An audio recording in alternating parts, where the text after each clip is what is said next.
I'll give you another tip too to do a cup thing. If you get confusing or boring, enough people like a certain paragraph or sentence or even section, just try cutting the whole thing out. Just delete it. Yeah, I've got a baby in there that I'm pretty sure I'm surprised how often that gets out because I'm like, I don't know how to fix this. I'll just be like, well, how about I just delete it? And it'd be like, no, that doesn't even.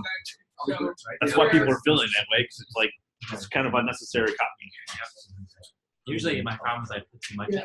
But like as I'm like 70% through now, and I'm realizing I get to the bottom, like I can cut like 40 subheads. Yeah, I mean, I rarely get someone to say unbelievable because I just know enough about proof and generally like most people write for us to learn that lesson pretty quick to like back everything up. So it's pretty rare to get unbelievable. Mostly you get like confusing or boring. Boring is really the one to look for because. It's a real easy solution, man. Just chop it out. My whole story is I mean, usually confusing too can usually cut. Otherwise, like the thing I do for confusing is just like sometimes it's simple, just checking the FK score, or just making it really short sentences or bullet points or something. My story's gonna get kind of known. Huh? My story's gonna get kind of known. It's so cool. It's so cool. Hey guys. Hey. Gotta. Where's your coach? John or Vegas in the bathtub? Yeah, kill your babies. Kill your babies. Kill your babies. John, you had more specificity. Yeah, I was making fun of you last week. Yeah, we record all. Smack your babies in the head. We should just keep doing them in different ways. Oh god, that would be terrible. Kill your baby was terrible. Yeah. We just have like 5 minutes. You can stand up here. We got like 5 minutes probably, and then you're on. Is that cool? Yeah, it's fine. What do you want? How do you want me to go? Like, what do you think is the best way to? So if we have those breakout sessions later in the afternoon, I would think you give like the biggest fraud of like promo comes to marketing. What do you do with it? How do you do the worst thing? You can cover the different traffic sources. What does it take? Email drop, measure. Yeah, there's one. Yes, you talk about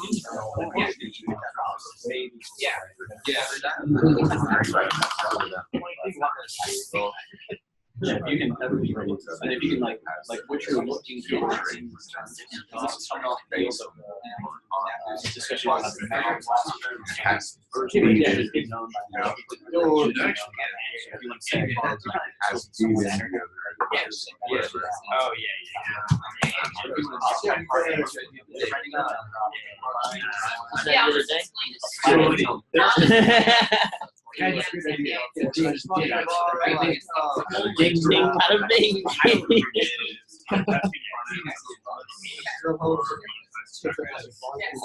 Oh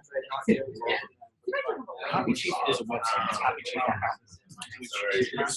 It's like a paid forum where copywriters can go. I think it's like $49 a month. And if you don't work with a big team, it's clear. Their slogan is nobody does. It's just easier when you. So if you don't work with a big team like we have, you can go there, you can post your headlines, tweets, comments, critiques. I know, yeah. And then, I'm sorry. I think people are pretty. They know so Kevin Rogers, remember she said a friend at the bar. She showed Kevin. He's the one. So we did a podcast with him, actually about traffic, maybe 2 months ago. Yep. So did a podcast with him like 2 months ago about Facebook traffic, and on that I told everybody to make a comment to talk specifically about traffic because it was only like a hours on the webinar. We only briefly scratched the surface of that here. So I'd being a one-day intensive would be better for everybody. Hey Brad. Can you tell everybody like 2 minutes? I know my nephews are. They'll be 11 this year. He's in your house. Do you want to go first? Yeah. That's good time back to Wisconsin. And then I was going to cover unless you want to. There's only 2 sessions left. Okay, so have short copy. Next Monday. Yeah, so that's it. So if you want to, I can do it. We can start from housekeeping. I mean, I'm just saying, I You pay the one time thing. I'll do that. No, I'll stand up right to walk. I'm just saying walk. I don't think we have maintenance. We have yearly maintenance fee or something. I don't think we do that. All set? Anybody else?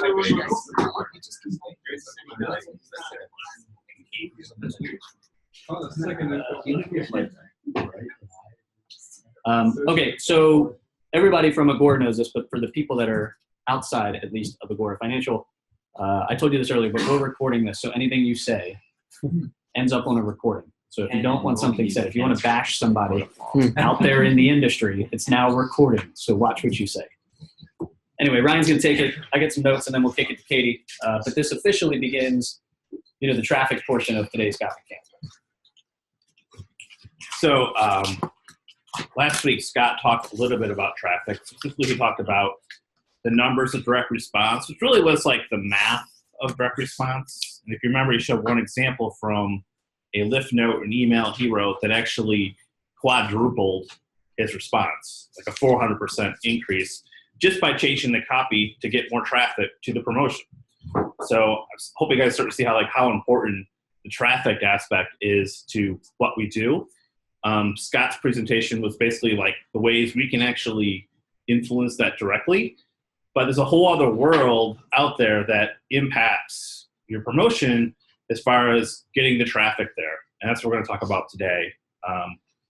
But I think that what's going to be really interesting today is like a lot of what we talked about last week was about using our own sources of traffic, our internal sources, our own lists basically to direct traffic. Scott showed you like how we test things front ends internally on our lists so we could scale them up to the outside, or on the back end, how we actually monetize those names that we're acquiring. Well, today you're going to find out how we actually get almost all those names from the outside world, which I think is really important. I mean, I've heard before, like, really the secret to success in direct response is conversion plus traffic. So not to downplay what we do we play a very important part of it. And actually, I think our copy somewhat influences the traffic side, as Scott showed last week. But it's not all us. Traffic is just as important in our business, and it's important to know about it. So So I think I'm actually speaking from notes today. So you guys are, everyone else is making me nervous in the room. So you guys get a treat that I'm actually speaking from notes. I'm not text messaging. I'm actually writing notes. So there's 5 words that I think in the course of, we've probably hired 70 different copywriters, either in a freelance capacity or to work with us at Agora Financial, in Baltimore.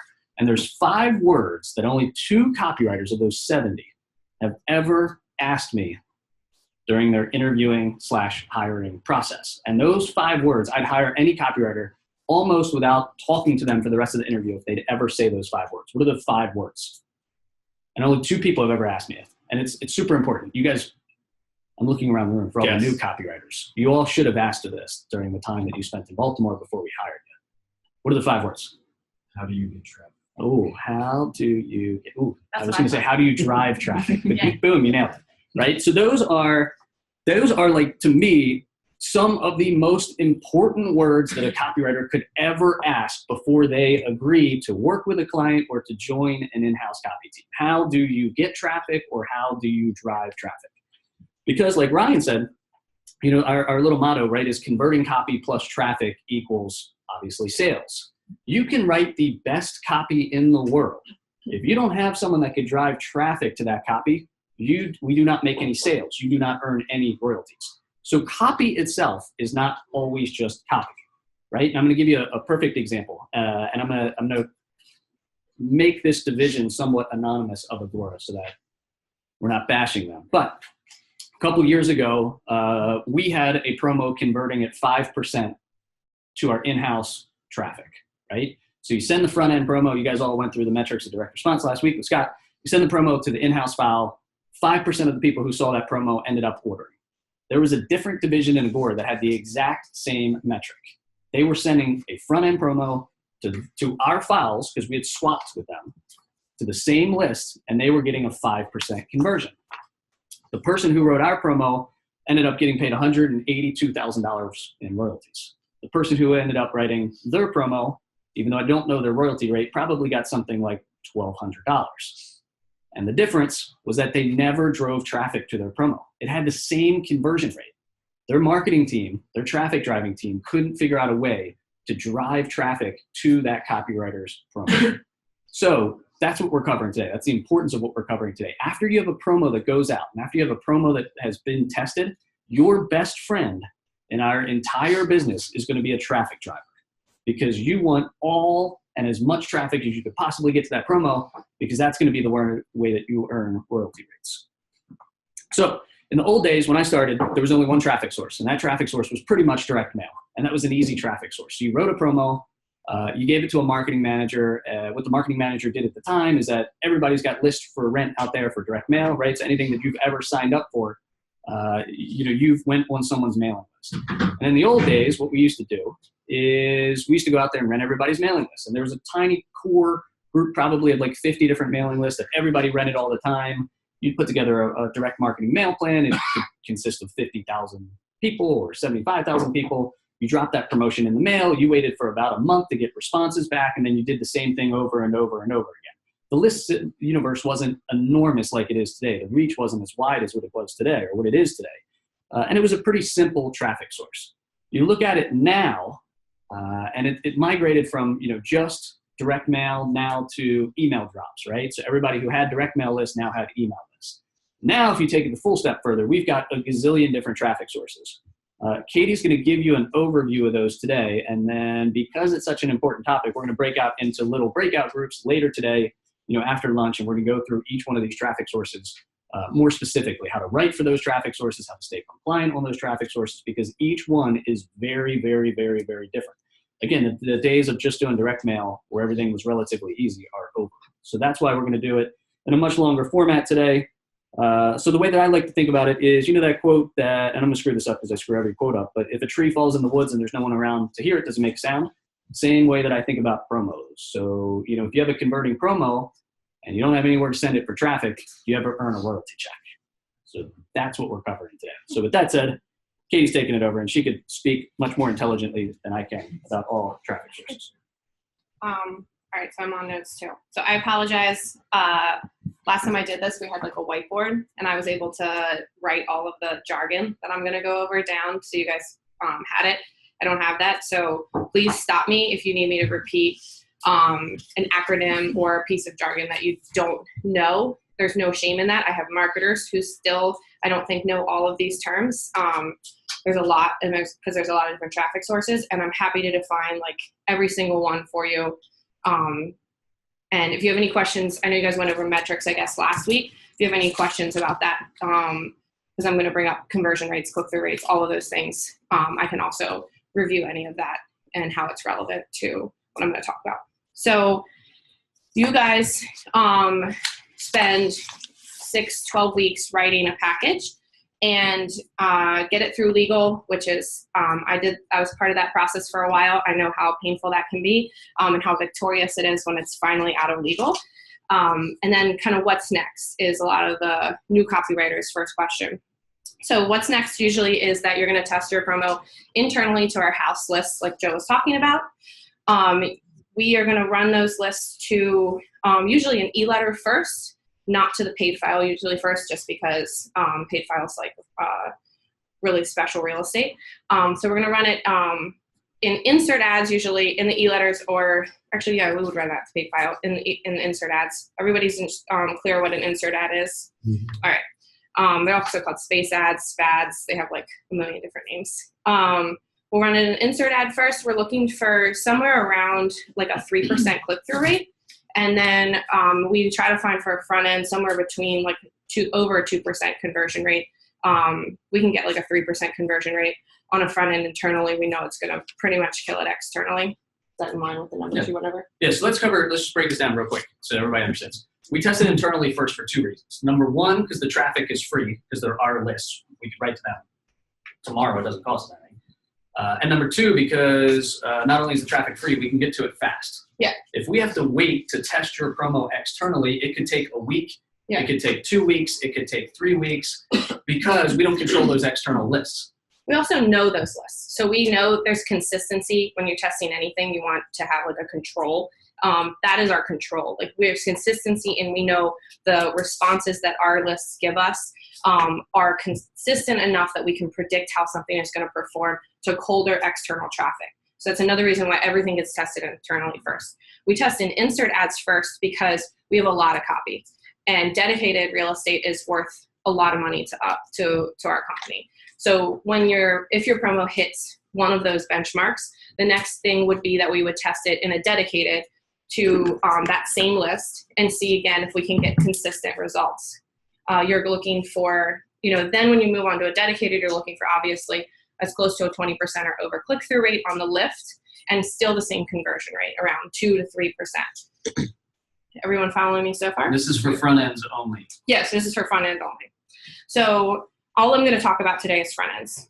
We are testing little tiny ideas for back ends externally, but it is like not even important to talk about. This is all, acquisition is all front ends. So we test internally in insert ads and dedicated. We get the green light, we're good to go. The promo then gets passed from our internal marketers, who are the ones setting up all of those tests and looking at all those numbers, to our external marketing team. Our external marketing team are the traffic drivers who are pushing traffic externally to your promos. We will test everything externally now. We used to have a different methodology where we would test to like our sister companies first, and then to, really a list that we were really familiar with that again, we were consistently could gauge response. Now we pretty much just like open it up to the traffic drivers. And they're going to run it usually to lists that we have really consistent results on. Used to be that one of our house lists or our list or go-to lists would be like Newsmax, for example. Their lists are really expensive and don't really convert that well anymore. So we have some other lists that have kind of filled in those spots. But it's similar where we know it's colder traffic, but we run to that list all of the time across all of our promos. So we are really familiar with how those people respond. And then within that external team, we're constantly communicating results through Iris and just like openly communicating with your team how everything's performing. The display team would also go ahead and put that up on Yahoo or Facebook. Usually those are two networks historically a little quicker to get campaigns up, maybe Google, and just try to gauge like response. That'll be the slowest traffic source. In terms of getting your promo launched, is going to be, which I'll go over in just a second. So your most immediate data you're going to get back is probably from email drops, but it's still going to take about a week because when we submit, we buy all those email ad placements far ahead of time, and it takes us a little while to get them set up, and we have to send them about 3 days ahead of time, and then it'll drop, and then we wait for 24 hours to get the results. So somewhere between about 5 days after the email team gets your promo, we probably can have some type of results via email. So is everyone so far good with internal testing, and then kind of when it's green light, we'll go externally? So there's 3 major traffic sources, and this is, I would like write all of this down. So there's 3 major traffic sources within Agora Financial. One is email. So that's list buying, similar to what Joe was talking about, like historically would buy lists for display or direct mail. Now we're buying lists.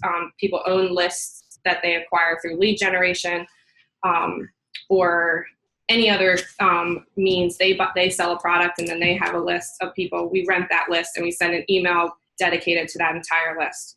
So that's 1, email. 2 is affiliate marketing.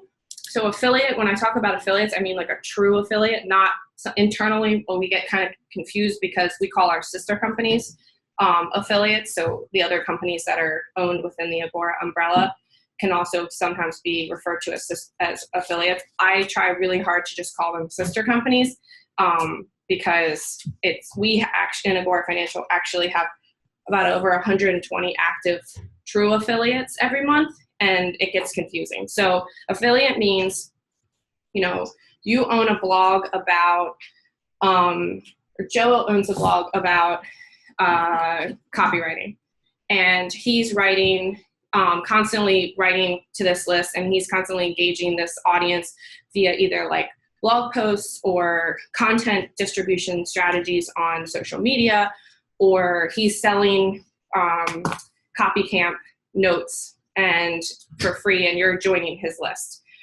He can then monetize his list by signing up to be an affiliate of ours. And at any point, he can run one of our ads to that list, and we'll pay him for every order that's generated. So the difference between, he can send an email, he can put a banner ad on his website, he can talk about us in an article and link to our promo, as Ed mentioned. The difference between email and affiliate, this is really important, is that with email, we are renting the list, and there's a date that we're going to send that. We send over creative, and that's that. So you're renting the list on a particular day to go out. You're paying, it's a different payment method, which I'll go over in just a second. Whereas affiliate is, Joe just has a link that's live that can drive traffic to our promo at any time that he feels, and he decides what day and how and when he's going to send that traffic. He still has to use the copy that we give, because for legal reasons, but he has complete control over the volume and the amount of traffic that he sends to our promo. And I'll go into each one of these a little bit more detailed to talk about how we manage and how the media buyers manage these different types of media buying. The third type of media buying is display and /native. So that's like the big one right now. That's the biggest traffic source that everyone wants to know about, that everyone wants to learn about, that is constantly changing, constantly evolving, and it is the absolute largest reach also. So when you're talking about display and native, they're two different ad types. So a display ad is the Google Display Network. It is the largest display network in the world. It's literally the internet. Again, Joe can own a website about copywriting. He can sign up to host Google Display Network's ads on his website, and he can define what the ad sizes are that he wants to display on his website. They're like canned sizes, ad units that I'll put on the site. And then when me as the advertiser, I will sign up to be an advertiser in the Google Display Network, and I'll create an ad that is that exact size. And I have, it's the image, the text, everything is already done. The image the display ad is already created. And then I upload that entire image with the text and everything on it, and then a link. And then Google's Display Network places that ad on Joe's website. And when you click on it, it links to my promo. That's different than native advertising, where native advertising is an ad that's in the main body somehow of the website and looks like it's supposed to be hidden within the content. So it's supposed to look native, like a part of the website. Yahoo is the best example of this. So when you go to Yahoo's homepage, all of Yahoo's ads are native ads. So all of the ads look like articles also, except that they have a little tiny button that says sponsor. And the difference when you upload those ads into that network is you upload the image separate, the copy separate, and then the link separate. And then their network puts that together and places it on the website in the right sizing and format that it's supposed to be. Native ads typically perform better because they get higher click-through rates, but not always, Google Display Network. But native ads are usually only for that website. Taboola is a native network, but not really. Everyone's pretty familiar with what Taboola ads look like at this point. True native ads are Facebook, Yahoo, where the ad is part of the website content itself. Go ahead. Yeah, so I just want to conceptualize this whole native thing. So, like, for example, Yahoo, maybe you have like a diabetes offer, 100-year-old cure that I just found. So So it would be like a reader is just searching an article on Yahoo for diabetes. He finds this article, he finds this blog post, and then as he's reading, in the middle of, I guess, the article, then our ad would be there. No, nope. So a native ad is on Yahoo. There are ads within the articles, but those aren't native ads. So. Okay. And if you go to Yahoo's homepage, I wish I could show you guys right now, but like I would encourage you to go to Yahoo's homepage. If you go to Yahoo's homepage, on the homepage itself, there are like listed all of the different articles that someone might be reading, and each, like the finance page, the lifestyle page, all of those pages have different content that is curated for that page. I think Joe's going to pull it up. And on that page, in between the articles, every maybe like 4 articles will be an ad unit, that looks just like an article, like an image and the like teaser to the article. Right. The exact same. Is everybody following me there? So you're gonna have tutorial? Let me get my laptop because I can connect to the Apple TV, Joe. Got it. You got it? You can get it too if you want, but I'm joining it right now just to show everybody. Okay. All right. Go ahead. The Taboola thing, is that at the bottom of like blog posts, like related articles, or is it just a bunch of ads? Yep. Okay. Yeah. So Taboola's ad unit is you'll read like a blog article anywhere on. They're pretty much internet wide. Taboola has a huge reach now. And then at the very bottom, you'll see like it'll say like related articles. Or you might also be interested in this. You actually can, as the website owner, you can control what that teaser is. And then it'll be a bunch of thumbnail images, like small images with like maybe 1 line of text underneath. They consider that native because you're saying like related articles, and like 20% of those are going to be maybe ads. But Taboola is a little bit of a hybrid between display and native. A true native is Yahoo or Facebook. So there's a native ad right there. So this is Yahoo's homepage, Yahoo Finance's homepage. You can see that their articles are obviously right here. So this finance article, General Electric Company stock is dead and never coming back, is an article, obviously from Yahoo Finance. There's a native ad. 2 growth stocks to buy before it's too late. And you can typically tell them, right? Because they've got a sponsored labeling right beneath the image. So you And it can tells you who the sponsor is, yeah. So the Motley Fool sponsored, right? So that's a native ad because it looks just like the content that is on Yahoo's homepage. It's formatted like the content, everything like that. There's another one. What is the biggest problem with memory foam? What is it, Sim? I know. So Now we're clicking. Anyway, there you go. There's native ads. Yep. And then you guys have all seen display ads. They're like everywhere. Like the goofy cartoon images where it's like a cartoon of like a bigger person, and then they like shrink into a smaller person, and then it'll be like, click here to learn how to lose fat in 30 days. Like that's a display ad. Or that's James not a native Altucher, ad. the Bitcoin genius. James Altucher, the Bitcoin genius. Thing. Yeah, like I you haven't have seen that James. one. Yeah, James's head, and then usually you can tell if it's a native ad because like the call to action, like there'll be text on the image itself and with the call to action, and when you click the ad itself, the image itself, it takes you to the promo or to whatever the landing page is. Go ahead. If you have a really high converting front end, do you let the affiliates know, or do you send some like, hey, news?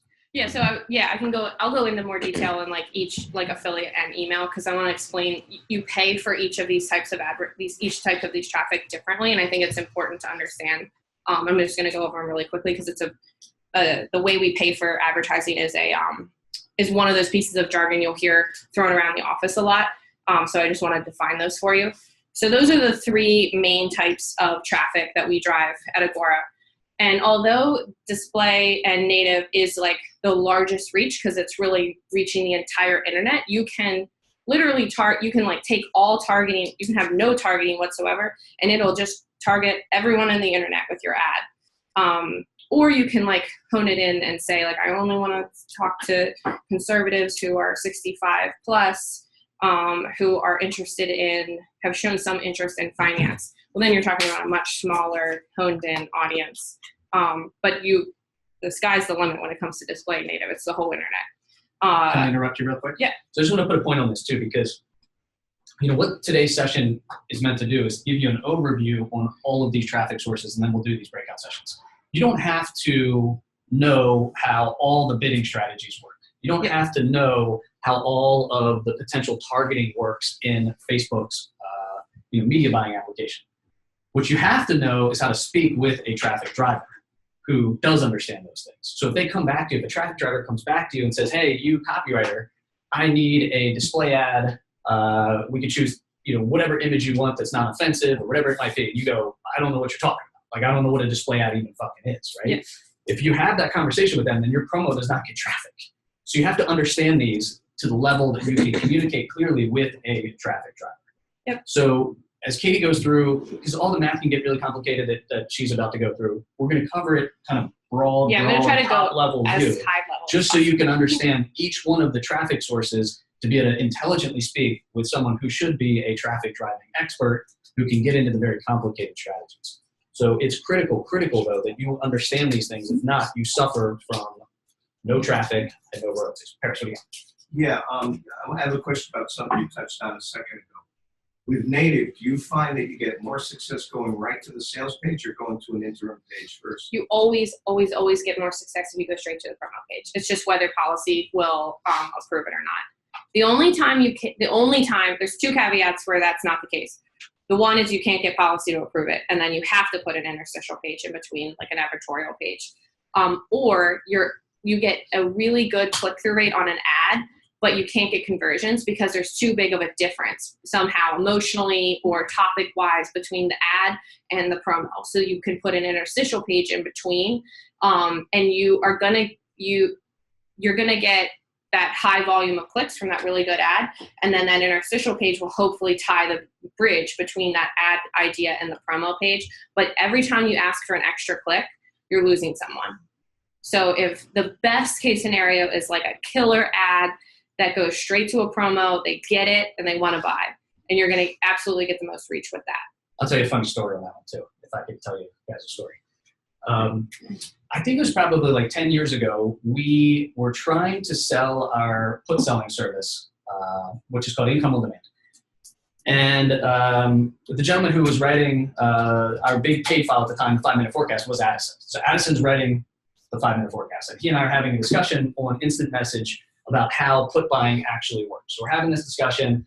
I kind of walk him through it because I had done the strategy in my own account. He's like, okay, great. I'm going to publish this entire IM conversation in the 5-minute forecast. Where can I link them to a promo to buy?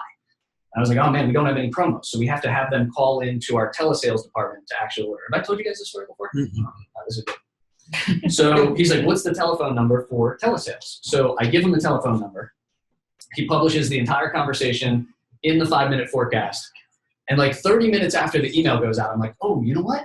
I didn't test that phone number. I wonder if I got that phone number right. So at the time, we began hearing that I had indeed transposed 2 numbers in the chat, which sent you to a deaf person that uses a transcription service, right? So now all these people are calling a poor deaf person who uses a transcription service to order Income on Demand, and this person is terribly confused, right? So then we have to send out a correction. Oh my goodness, I feel like an asshole. I was like, oh God, this is terrible. It's the worst mistake in my career. I went on to make much deeper mistakes. But at the time, we send out an email. We send out an email to our customers, and we go, hey, accidentally, we sent you to a deaf person that uses a transcription service. Here's the actual real number if you want to order, right? I shit you guys not. Less than a week later, I saw a different Agora division do the same thing. They sent out, I'm kidding. I'm not kidding. Like, I'm not kidding. I ain't kidding. I'm not kidding. So they send out something. They transpose 2 numbers. Then they send a dedicated over top of it saying, we've messed up. And they didn't do a deaf person with a transcription service. They did something else. Oh, we sent you to, Jiffy Lube instead of our telesales department. And I'm like, what in the world were they doing, right? I think they thought that ours was a hoax and that we found something out from a marketing side, right? And I tell you all that to say that, coming back to Paris's question, do you send them to an interstitial page or not? Here's what I believe happens. We sometimes are forced to send people to an interstitial page because the policy teams from these networks won't allow us to send the traffic directly to a promo. What happens, I believe, in the industry is that other people see what we're doing and they begin doing the same thing, thinking that we found something out from a marketing side that we actually haven't. So you look at some of our competitors and they start sending everybody to interstitial pages. Why? Because that's what they see people in Agora doing. So if they're doing it, it must be working. The only reason we're doing it is because policy won't allow us to send you directly to the promo, which is going to get you a higher conversion rate. So I tell you that story to say that question a lot of the things. If you see other Agora divisions doing something, it may not actually be, what you see on a surface level to say that, oh, they're doing that, it must be working. It could be things going on behind the scenes that we can't see. So it's a good question that Paris asked, is where do you send the traffic, right? And Katie will get into this in a little bit different way. But again, interstitials, they normally, and we've never ever seen the day increase response. Just send them right to the promo if you can. You just want to eliminate as much friction in between the that original ad that they saw and the order button. So as few clicks as you can possibly have them go through is absolutely always the better scenario. Sometimes they get confused though, and then you find that an interstitial page might help. But in the best case scenario, as few clicks and as little between ad to order button as possible. Okay, so those are the three main traffic sources: email, affiliate, display. Although display is the sexiest right now and the broad strokes the entire internet, you can reach anybody. Within Agora Financial, I think it's really interesting, and I want to share that 50% of our orders that come in every day are from display and native, and then 50% is still coming from affiliate and email, and a majority is that affiliate traffic. So I would say that in order, affiliate and native, display and native, highest volume of traffic, next affiliate, third email, which is so different than 3 years ago where it was all email, maybe a little bit of affiliate, and almost no display and native. So that just kind of, the point I want to make there is it's constantly changing and it's constantly evolving. And some of our other sister companies don't even have affiliate programs. So it's really, and there's some marketing strategies we don't even implement that well. Content marketing is one of them. So there's so many different ways to target and to drive traffic on the internet. It's just identifying the skill set you have in-house, leveraging it, and then expanding from there as you see new opportunities arise in the marketplace. So email or display native, affiliate, email. Do you want me to go over them in that order? Okay. Actually, let's start easiest to hardest. So Okay, that's what I was let's gonna- start Email. We'll Okay. go from bottom up. Yeah, okay, so email, as I explained, the whole email idea is that you're running a list to run either a dedicated or a space ad to someone else's list. Joe owns a list of copywriters. We're gonna run our ad to that list, and we're gonna rent that list, and we're gonna send it next Tuesday. We send him the ad, he approves the ad, he loads the ad up, sends it through his own email service on our behalf, and then that's that. And usually orders all come in within 48 hours. The way that we pay Joe is usually on CPM, which is cost per thousand. You want to think that M stands for millions, which I thought for way too long of my career and was very confused as to why everyone kept saying thousands, but it's cost per thousand.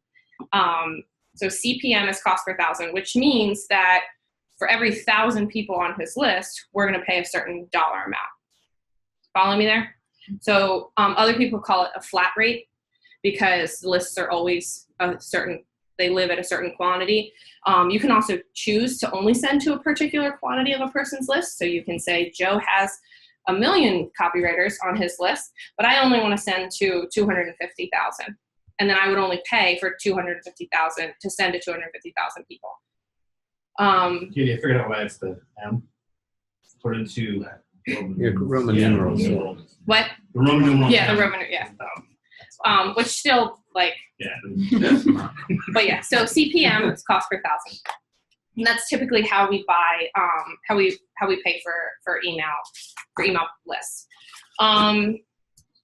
Email metrics in terms of what media buyers are looking at is very similar to what we're looking for internally, just slightly lower metrics. So we're always looking at what's the click-through rate, and then what was the conversion rate. Go ahead. What are media buyers looking for from copywriters? For email? Yeah. Okay, so for email, so what we do with email is we don't ever test a lift note that externally that hasn't already been tested internally, because that would just not be a good strategy. We want to hedge our bet in some capacity and put our best foot forward. So what media buyers need on an email side is as many lift notes that have hit a 20% or higher click-through rate internally as possible.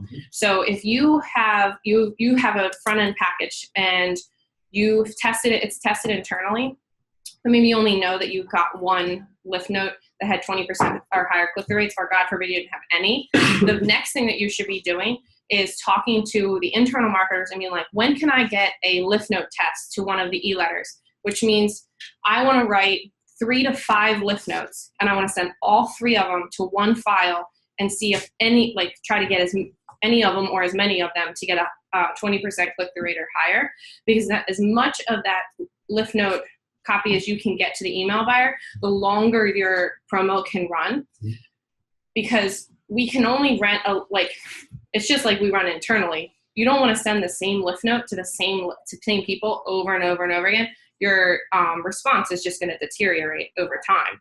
So what we do with email media buying is we do have to rotate between promos pretty frequently, unless we have constantly more a copywriter is constantly feeding us more lift note copy to send to those external lists. And it has to hit that 20% benchmark or as close as possible internally. It's not easy these days to get lift note tests, because the publishers and marketing directors want to run backends as often as possible to our in-house lists, because we make more money that way. But it is really important to do that. So that partnership between you and those external media buyers and that internal marketer, advocating for those tests, is definitely key. And they know how important it is. They know that they need those lift notes. So coming back to that question, right? Just to make sure that this is clear for everybody. Within Agora Financial, if you do not have a promo, or if you do not have a lift note that's getting higher than a 10% click-through rate, your promo will not scale on email, period. We won't even send it. Period. It's not going to scale. To scale via email, you need something that is went internally and received higher than a 20% clicking rate. It will not scale, period. There's nothing you can do that promo to scale that promo. There's no change in the headline and lead. There's no change in the offer. Because if you can't get eyeballs into that thing, if you can't get 20% of the people who open those emails to click to get to your headline lead, nothing else in your promo is going to matter. Your promo will not scale, period, if it's around 10% of the click-through. Second thing is, we talked about extreme ownership, right? We handed out the book. You care more about your promo than anybody else in this entire world from a copywriting side. You're going to face internal factors that say, oh, we can't get you your promo until next Tuesday. We can't get a cent. Fight for all those cents and fight for all those tests too, because I would not, if I wrote a promo, I would not send it in a dedicated to an Agora Financial list without having a 3 to 5 way split test. Ever. I would always write 3 to 5 lift notes to test, because we have enough traffic to our internal list that you can test, a 3 to 5 way split if you're just looking at clicks. So for those first few cents specifically, for those first few cents that your promo gets to internal house files, split test that thing 3 or 5 ways. Don't hand it over to an internal marketer and say, here's one there you go. Yeah. I would fight for a 3 to 5 way split test, because that gives, much higher chance of you getting a 20% click rate, right? And if you don't get it the first time, I try a second time. I try a third time. What most copywriters do is they hand an internal marketing manager one lift note and they go, there you go. And the lift note is kind of an afterthought on the promo because they've now suffered through 2 months of a big idea, headlines and leads, and copyboarding and critiques. So they say, oh, goodness, my promo's finally through legal. It's finally through design. I fought all this way. Here's a shitty lift note, and there you go. Send it. Right? That's the worst thing that could happen. Your lift note should be as important, if not more important, than your promo itself. So don't let any send go without a 3 to 5 way split test. And Scott showed us last week with some photo examples of a lift note he had written, a couple lift notes he had written for one of his promotions. That lift copy can actually radically change the conversion rate too. So you want to get that 2% or better. Well, if you have a bad lift note, it might get a lower conversion rate just on that send. So it can provide you with an alternate headline and lead idea, which is like this. My favorite example of that is we had this promo years ago. That was like the penny stock blueprint, and it was like turn $100 into $10 million or something like that was the headline. Total greed angle. Somebody wrote a lift note that was like the one stock strategy Obama doesn't want you to know about, and it got like crazy click-through rates, and they just like rewrote the headline and lead, and then that was the version we scaled for like the next year. It had like nothing to do with the stock string, nothing to do with the investing strategy, but it got such eyeballs on the promo that we were like, well, change the headline and lead. Okay, I got a question about this 5-way split test, and it's about like, whenever you're like, should you be able to select the list that you want a 5-way split test? Because I've read in the past, like, unless you have like 40,000, like if you split so many ways and you're sending a 3,000 people, you know, it's not statistically significant. Yeah, anymore. I was just going to say, follow up on Joe's comment. The DR and the 5-minute forecast, Laissez-faire Today, and America Uncensored would probably be the only 3 lists that I would ever do a 5-way split test because they're just really big lists. You want about 20,000 per panel. 20,000 people per panel is like kind of a rough number to get like a statistically significant number. All of our other lists, you can pretty much guarantee to run a 3-way split test. The Rude doesn't have terribly good interaction in general and open rates, so like that one's kind of like I don't really like to run split tests. I can answer all these, like if you guys have, and your internal marketers should know these things too. But yeah, so not every list can run a 5-way split test. The other thing is that when you split test, don't change one word for right now. You're looking for big, impactful things. So what we would typically say, and Katie had these categories a couple years ago, and I agree with them, try to write one that's greed. Try to write one that's fearish. Try to write one that's political. Try to write one that's just batshit crazy. Like just crazy stuff, right? To try to get the element of surprise going. I wouldn't say, the 3 stocks you should buy versus the 3 equities you should buy. Like that's not the time for this at this point. We can optimize later. Now you're looking at big brushstroke categories, right? Like is there something top of mind? Here's the one thing that I told Brian Brown to do the other day. Just go to the headline of the Drudge that day and say, can I connect the headline of the Drudge to my promo today? Mm-hmm. And try to tell the story that's the headline of the Drudge in a way that's not being told. Like what's the story behind the story, right? So if it's, Trump fires somebody at the FBI, is there a way to get that back to your promo? And if so, write that for today. Right? So try that in your political category. If it's the Dow drops, largest historic one-day price drop ever, down 4,000 points. How do you connect that back to your promo, even if it's a greed-based promo? So I try to paint these big categories. Don't change one word at this point right now. You can do that much later after you have one that's clicking through at 30%. Now you can start to tweak it and start to refine it. And unless you're dealing with someone like, unless your editor is someone like Tim Sykes or James Altucher or Jim Rickards, don't rely too heavily on that editor's name either. I wouldn't even say it because like most people outside of our business don't know who those people are. So yes, it may grab some attention from the internal list, and there's a place for that. But when you're doing lift note testing, for the purpose of getting some lift notes for your external traffic drivers, mentioning an editor that isn't a true guru who's on CNBC regularly is not a good idea. I would drive home what Joe just said. Like, you take nothing else out of this, it's when you write if you write secondary marketing copy, like lift notes, banner ads, all of that, really think about those 4 categories and try to write dramatically different lift notes as often and as many of them as possible. Test screens, not whispers. Yes. Or they greed. Greed, politics, fear, and crazy. I'll give another one kind of fits on the same, it's another maybe like vertical way of looking at it that Scott talked about before, and that's indirect, direct. Yep. Indirect, direct.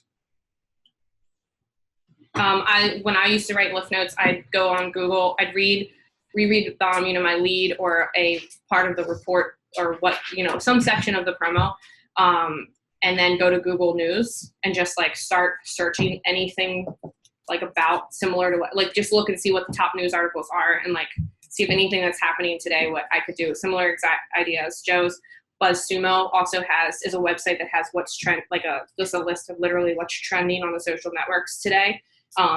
If there's something that's trending, like you can tie that back into your promo, or if it's just like something, it's like a BuzzFeed article that's trending, just you already know that like whatever that headline is resonating with people, try to like rewrite it, but to do with your promo.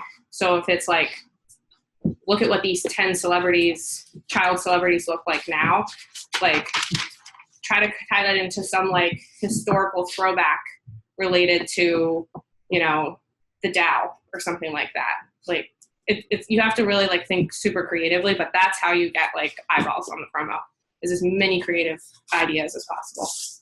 Yeah, one idea I like to use was Google like name of magazine and then magazine cover, and then just click on pictures and look at the names of magazines or the covers, and you can get great headline on it. Yeah, anything that can get you related, like something that's going on today that relates to the promo. Do you track for your dedicated email partners? You have your 20% minimum for internal lists. Do you track your partners' click-through rates and have minimum thresholds you see there? Yeah. So your our list is going to vary wildly, right? The external list. Yeah. They're definitely gonna be all over the place. There isn't Do you actually really track that though? Like, yeah, I mean everything's internal tracked. For every single send that we do externally, we include like it's in the link to track like clicks. Yeah. So we can see all the click data from external. Have you seen like the minimums? Oh, I don't know. There isn't 18, enough. 20%. There isn't enough consistency because lists are so different around the internet. I mean, you definitely don't want to be below 10%. Yeah. Like if you're too far below 10%. Is that your grading measure for the list? Yeah. I'll get to that in a second too. Okay. Because I got a couple notes on that. Okay. So yeah. So in email, it's a little different too. So your grading measure isn't actually click-through rates, and it is inadvertently. What your grading measure for a list is what your calculated break even for that purchase is, and or your CPA. So all of our products have what's called there's a difference between everybody familiar what a CPA is? No. No? You Okay. should define it. All right. So CPA stands for cost per acquisition.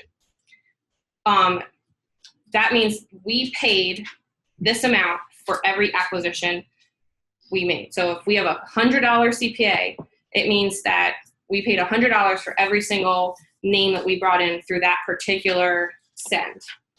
Allowable CPA is different than CPA. CPA is actually what you spent to acquire names, like after the fact. Allowable CPA is your target. It's what you want to spend per acquisition. So it's your goal. Knowing the difference between those two terms is very, very important because you'll hear allowable CPA all over Joe's web batch email sometimes, and that's a really important term for you to be able to communicate with media buyers. Every one of our products has an allowable CPA. So, for example, most of them are around $150. They go from about $100 to $250 is the range for our allowable CPAs. So for LIR, the allowable CPA, I think today is $120 for a normal $49 order. That means that our media buyers and every every type of media buying that they do, traffic driving they do, they want to back it out to $100 for every acquisition they get. So if they rent a list and it costs, I'm gonna have to do like math in my head. If they rent a list and it costs, $10,000, they need to get, how many orders do they need to get? Roughly, let's say 80. Yeah, 80. They need to roughly get 80 orders to back that out to $100, $120, that they pay $120 for each acquisition. So getting back to your question, externally, we want as high a click-through rates as possible, and we want high as conversion rates as possible. That's always the name of the game. But if we can hit that allowable CPA, or we can hit an 80% break-even. Break-even is the revenue you bring in divided by the spend. If we can hit one or both of those two metrics, then we will re-rent that list again and send that ad again. So that's why we don't go by this didn't get a 15% click-through rate, I'm not gonna rent that list again. Like, it can get a 2% click-through rate, and as the list is ginormous and we get enough orders and we paid we paid $10 for the send, we'll run it again. Probably not worth, So that's how you gauge email performance. Okay, you said email performance. I'm going back to native again. On native, isn't there more like a sweet spot on click-through? Because if your click-through is too high, you're getting crap traffic. That's not gonna Yes, convert that's well. totally different. So I'll talk about that in a second. Email, like native click-through rates are important for multiple different reasons that are complicated to explain. So I want to do that totally separate. Does everyone understand like email media buying though? So you're paying, payment structure is usually cost per thousand. Sometimes it'll say in Iris, it'll be termed like a flat rate fee. You can rent the entire list, or you can rent a portion of the list. You provide the copy to that person and they're going to send it on a particular day. And then what we're looking for is we want to get a cost per acquisition that is as close to or below our allowable cost per acquisition for that product, or we want to get an 80% break even or higher. That's my summary. So there's three problems with email. Number one is that it's limiting. Yeah. So let's go back in the old direct mail days, right? In the old direct mail days, if the three of these guys right here, if they all had companies and they all had lists, and Ryan and I were two publishers, we could go in and rent their list all at the same time. What that means in direct mail is that when Matt opens up his mailbox, he's got from these three guys, both of our mailings, right? So you have, because Ryan rented it, didn't prevent me from renting it. In the direct mail days, we'd all rent the same list and you just get more mail. And the customer doesn't really know where they're getting that mail from because they don't know where their name has been rented in the past. With email, it's not like that, right? Because you know the email list that you're on. And what happens if the email list emails you too frequently? Yeah, you get reported as spam and your open rates plummet. So one of the things with email is that the traffic is limited. If I have an email list, there's some threshold of me being able to send too many emails to my list before my open rates drop and everybody reports me as spam. So most of these companies will only allow you to rent their email list once per day. What that means is that when Ryan and his publishing company rents the email list, guess what I can't do? I can't rent the list. So what happens is that it's extremely limited because we have competition out there, right? And our most fierce competition is everybody else on the board. So going back, there was it was actually Newsmax a couple of years ago. Newsmax, like every day was an Agora company in there. And when we wanted to rent Newsmax, how far out were we booking? We were booking a quarter out. So we were booking 3 months later. We didn't even have promos. We didn't know what promos were going to be hot. We're pre-booking spots 3 months in advance to get into that list. And that was requiring thousands and thousands and thousands of dollars of pre-booked spots. But we knew the list was valuable and we knew we wanted to run to it. So we were taking our chances and saying, look, we'll incur a $150,000, $200,000 ad spend today to just bet that we have promos to run to that list 3 months in the future. So it's extremely limited. So that's problem number one. Second is the same problem. It books up months in advance. And the third thing with email is, this gets back to Russ's question, is that you really don't know how the list has been comprised or when it's been cleaned. Yeah. So here's the thing with that. lists are very different, right? So if you have a list of all paid buyers, people who've opened their wallets and paid for things in the past, that's much different than acquiring a bunch of free names into your list, people who've signed a poll of should we still impeach Obama even though he's out of office, right? So you can have people sign up for these polls. Oh yeah, let's still impeach Obama even though he's out of office. And then when you sign up for this poll, shocker, you get swept into this political email list and they're going to begin sending you a ton of emails. That is not going to be a good list because they never paid for anything. So a lot of these lists, you might be able to ask them, how is your list comprised? If you have 100,000 names, that could be a radically different file than 100,000 paid buyers. Mm-hmm. Other thing is that they're not really incentivized, and this gets a little bit tricky, but they're not really incentivized to clean people off the list who haven't opened in a while if you're paying to rent the list by the thousands. So, if they have 100,000 people with an 80% open rate, that's much different than 100,000 people with a 2% open rate. If you're paying them by the thousands, so they're not really incentivized to clean that list unless you get bad performance. Yep. So those are the three things with email. I mean, the good about email is that it's relatively easy. You pay someone a chunk of money, you have a copy that has been tested to your internal list, that can get a high click-through rate, and you drop it to their list and you wait for the results, which typically come in very fast. You'll get most of your email responses within, let's say, a 48-hour window. So if the list has worked. If it's not a hot list, meaning that there's not a lot of competition to it, you just found it, you can go back and rent the email list again and again and again. So the good about it is that it's easy. It's typically pretty fast. You don't have to deal with a compliance team normally on the other end of that because normally these lists are in the same industry we are in. So you can get your copy out there fast. The problem is that it's limiting. You don't know how the list is comprised, and the good list book up months and months in advance. So you might run a Newsmax today. It might perform phenomenally. You might have a $120 allowable CPA. You may bring in orders at a $10 CPA. But you go back to Newsmax and say, can we rent you again? They say, yeah, in 4 months. So that's the problem there, right?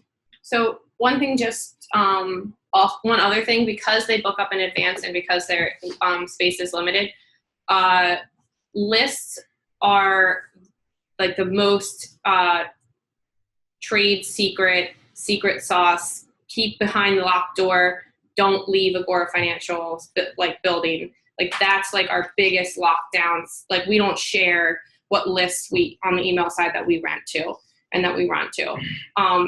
Pretty much everyone knows about every display network. And so we'll openly talk about display networks and we'll have copy calls where we'll talk about display networks and things like that. But new email lists are really hard to find, and then you don't want anyone else to know about them, especially if they're good. Because it's supply and demand, basically. Yeah, it is. So Exactly. the more people use the list, the more it costs, and you should kind of guess, the whole strategy is to bring in a customer at the lowest cost. Yeah. So I just want to share that because you guys all, I think most of you all have access to Iris. And you can see all the list names that we rent to. I would just ask that that's something that's kept within the company. Those are not things that we like to share. Go ahead. Going back to the email, so 10% of our money comes from email, and considering that there's so much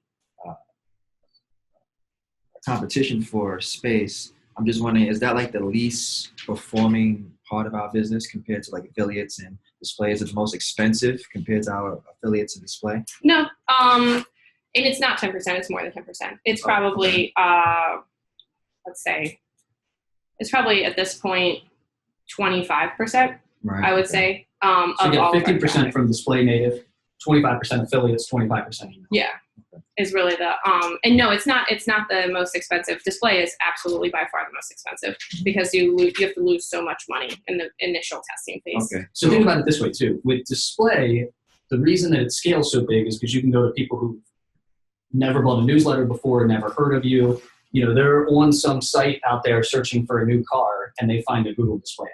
That's going to be a harder to acquire customer because they're further along in the indirect side of the awareness curve. With email, they're mostly our competitors that we're renting. So Newsmax, you've gotten on Newsmax's list, maybe because you bought a financial product from Newsmax. You're you self-identified being the conservative political side of things. So we know who you are more in email. So sometimes email can be the cheapest source of names. The problem is you can't get as many 5 billion of them like you can get on display because you're not reaching as wide. I would say that the cheapest source of names is affiliate because we set the price and then that's all we pay. And I'll explain that in a second. And then next would be email, and the third most expensive would be display. Who's hosting the email one today? Greg, but I'm going to be there That's cool. because Greg is going to talk about the copy side, and I'll talk more. And that's at 3? Yeah. So 2 to 3. we have probably about another, let's say, hour. Yeah. So if you guys have questions about email, that's what's coming up at 3 p.m. with Greg too. 2 to 3, I think, right? 2 to 3. 12 to We'll 1, send it. 12, yeah. I'll check it in a second. Yeah.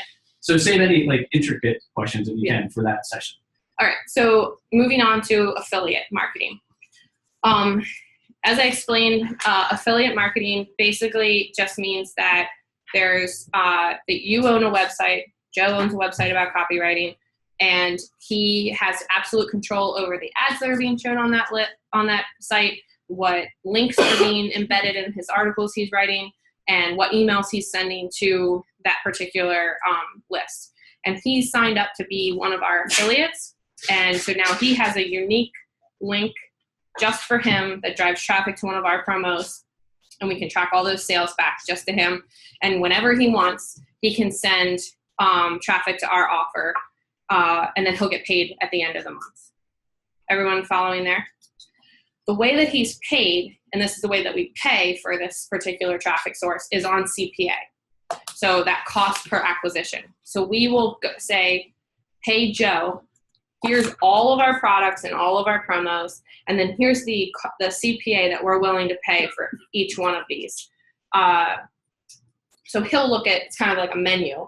He'll look at that menu of all of our products and all of our promos, and he'll be like, well, Jim Rickards' promo has $250 CPA. That's unheard of. I want to run that. He runs it, and then it might not get great performance. So there is one more metric that we put in there that gives that affiliate an idea of what they can expect in terms of payment, and that's EPC, which is earnings per click. Can you explain better what CPA means to affiliate? Yes. So CPA to affiliate means that for every order that you generate for us, I'm going to pay you this amount of money. And we don't know how you're generating that order. Yeah. You can go out on the streets No, of I know what it Baltimore, means. I just- knock on the door, you That's- take an order, we pay That's $100. huge when you go to, if you approach an affiliate, like, hey, what's your CPA? Even if you don't know that, Yeah. the bigger the better. Yeah. So yeah, exactly. So the bigger So the better. That means so every 100 people that send your page, they make whatever that CPA is. Well, not every person that sees your page. So that's why we can say that we'll pay you $1 million CPA, but if our promo sucks and you're not going to get any orders, then that person's not interested. So that's where the metric EPC comes in, which is earnings per click. Joe hates this metric. At some point, I'm going to debate somebody about the I keep saying the word. It makes me an idiot now. Yeah, so it isn't a metric. It is not a metric. It is not a metric we use internally. It is not a number that I find terribly valuable because I'm not an affiliate. But it basically tells the affiliate, on average, how much money do they think they can make for every click that they generate for that promo. It's a terrible stat, and I'll tell you why. So. But it's an industry-wide stat that's used. It's an industry-wide terrible stat. Yeah. And it just gives it levels the playing field. So no matter what the CPA is, an EPC gives you a better idea of how much money you're gonna make for every click. So people will be like, oh well, this LIR has $120 cost per acquisition CPA. So every order that you generate for LIR will pay you $120. And over the last month or so, it's had a $5 EPC. So for every click an affiliate got, it generated them $5. So it takes 30 clicks to get a sale, which gets that. Yeah. Here's why it's a terrible stat, because it disincentivizes you to write a good traffic driver. That's the thing. You could write a shit-ass traffic driver that's super direct, get you a click, and get you a conversion because it's so damn direct that you could have, like in our case, if we sell a $49 product, you'd have a $49 EPC. You just wrote the world's worst traffic driver. You got one click, that one click got a sale. If you write an amazing traffic driver that gets tons and tons and tons and tons of clicks and gets you 2 sales, you're going to have a very low EPC, but the affiliate has earned more money because now they've gotten 2 sales on a good traffic driver. So what it does is that the better traffic driver you write, if it lowers conversions, which it's going to do, the crazier traffic driver you write will lower your conversions. At the end of the day, what the affiliate should care about is how many sales did it generate. Because you can get more sales with a better traffic driver, but it's going to have a much lower EPC. So you can have an EPC of like 20 cents that at the end of the day is going to beat from a CPA side an EPC of $6 because you've just written a shit traffic driver. Yeah, It's a terrible stat. Yeah, so usually what we do, so this is where, so this is, I hate the EPC. Yeah, he does hate I don't the want to let people say it. It's like, that's terrible. so this is where, this is really the defining part of affiliate marketing, is that for email and for display, the traffic driver is a strategist, so meaning that they are, building a campaign and a display network, optimizing that campaign, trying to hit those numbers every single day. If they're an email media buyer, they're negotiating those flat rate, those cost per 1,000. They're getting as many internal lift notes as possible. An affiliate marketer, so an affiliate traffic driver, or we call them an affiliate manager, they're still strategizing, but they're strategizing in a different way. It's more of a sales role. So meaning they're trying to sell the affiliates on running our ads, because they have no control over that actually renting those lists and like driving that traffic outside of convincing that affiliate that they should send our promo as often as possible over someone else's offer. So it's very relationship based. Like the person who's a really successful affiliate manager is like very outgoing, usually very responsive, very organized, very personable. Because a lot of the times you get attention from these affiliates because you have a personal relationship with them that you've worked on over a period of time. You've seen them at conferences, you went to dinner with them, you went out and gotten drinks with them, you remember things about their family. You reach out on a regular basis, you guys just chat before you really talk about business. Like, this is a relationship space. So when we send emails to people and we're like, hey, we have a new offer, or hey, we increased our allowable CPA, hey, we have a new promo, whatever the case may be, they'll send out the cost per acquisition, the link to the promo, the EPC that an affiliate has seen, and then also usually we'll send out like a note saying we've paid this much out in the past like 30 days. Like, this is killing it for our other affiliates. Like, you need to test this. Like, when can I expect you to test this? Like, would you commit to testing this like next week? Does that make sense? So you're really like salesy trying to push that, because EPC isn't like a perfect metric. So we don't want to so if it has a high EPC, we'll be like, hey, that speaks for itself. If it has a low EPC, we'll be like, dude, like we've paid out 250,000 already for this in the last 60 days, something like that. You'll call these people, you Skype them, like whatever their main form of communication is that they are comfortable with. Like, the ball's way more in that affiliate's court in this particular traffic driving space. So it's very different. And the person who's successful in that role is a different person than a person who's successful in an email or display role. Go ahead. I'm wondering, your affiliates, are most of them are media buyer, or they have blogs and? It's a mix. Yeah. Most of them, all of them have media buyers on their staff in some capacity, because they have to get traffic to their list or their site in some capacity. But the person we work directly with may not be like, the person who makes that decision of what ads run and may not be the actual traffic driver. It's often, and similar to our internal marketing manager. But who we really strive to create the relationship with whoever owns the list.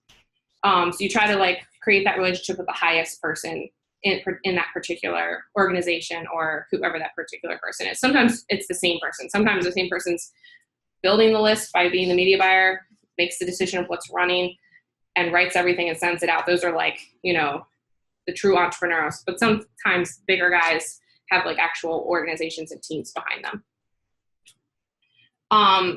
Affiliate marketing is also still, it's really, really important to have a broad pool of copy, just like email. And we want it to be copy that has already worked. But With affiliate, we try to provide as much additional copy as possible. So we will try to, if we have advertorials, we'll send those to them. We give them banner ads, we give them like insert ads, we give them lift notes, because we don't know how they're going to drive that traffic. We do have rules. We have an affiliate agreement. They are not allowed to broker our list to other people. So they're not allowed to say like, hey, I know these people run this link and I'll pay, if I'm going to pay affiliate A $100, he's going to pay affiliate B $80. They're not allowed to do that. If they do that, like literally we break up with them immediately. It's like a absolute no-no. We have a referral program. Like if an affiliate wants to introduce us to their buddy, we'll give that original affiliate A, 5% of the CPA for affiliate B, of what all the traffic that affiliate B drives as like an incentive for, hey, introduce us to your buddies, but we need to work directly with Is that perpetual? Hmm? That 5% referral, is that perpetual? Yeah, it's set up like through the system. Like you signed up that person through your affiliate link, and now any traffic they drive forever, you get paid for. That's new. We just started that in the last like year. They're not allowed to broker our list, and they're not allowed to run our lists on display and native networks. Like they're not allowed to like build campaigns on display and native networks and drive traffic on our behalf. Like that's a giant no-no. We do work with display and native agencies that we pay on CPA, but we're working directly with those people, monitoring what networks they're running on. But like, you know, the average John Smith that signs up and is like, I want to be an affiliate, is not allowed to do that. They can get us in a lot of trouble on those networks. So they're also not allowed to write their own copy without going through our legal department. That's another thing. So we have to provide all that copy, or we have to have approval on any copy that they want to write on our behalf. So pretty much I'm an affiliate and I can only drive traffic through my sources, like my blog, on my email list. Can't use Facebook, can't use Yahoo. And you can place ads on your website and drive traffic to your website. Right. But you can't run ads for our promos on those networks. But before I write my email copy, I have to send it to you to get it approved. Yeah, we give you, like, ideally you would just use our copy. Like, we give you a big pool of copy, and we would ideally like you to just use that. But yes, if you write original copy or you change our copy in any capacity, you have to send it, and you have to get an approval from our legal department before you can send that. Okay. So that's affiliate marketing. The challenge, do you want to go over challenges of affiliate marketing? I got some, but you can go first. The biggest challenge for affiliate marketing is that we don't have control over what, when, or where, or how. We don't even get a lot of like transparency in, you know, what that traffic source was. Was it an email? Was it, you know, Ed mentioned, was it an article they wrote that linked to our promo? And also, like, it's 100% in their court. And it is the most, like, it is the wild, wild west. Like, affiliate marketing, like, our marketers joke, they call them, like, pirates. Like, they are just out to make as much money as humanly possible. So it is, like, very cutthroat. It's very, whoever's got the hottest offer is whoever's getting the most attention. So it's cool when Masterclass was the hottest offer in affiliate marketing, and everyone was like banging down our door to like run that as often as humanly possible.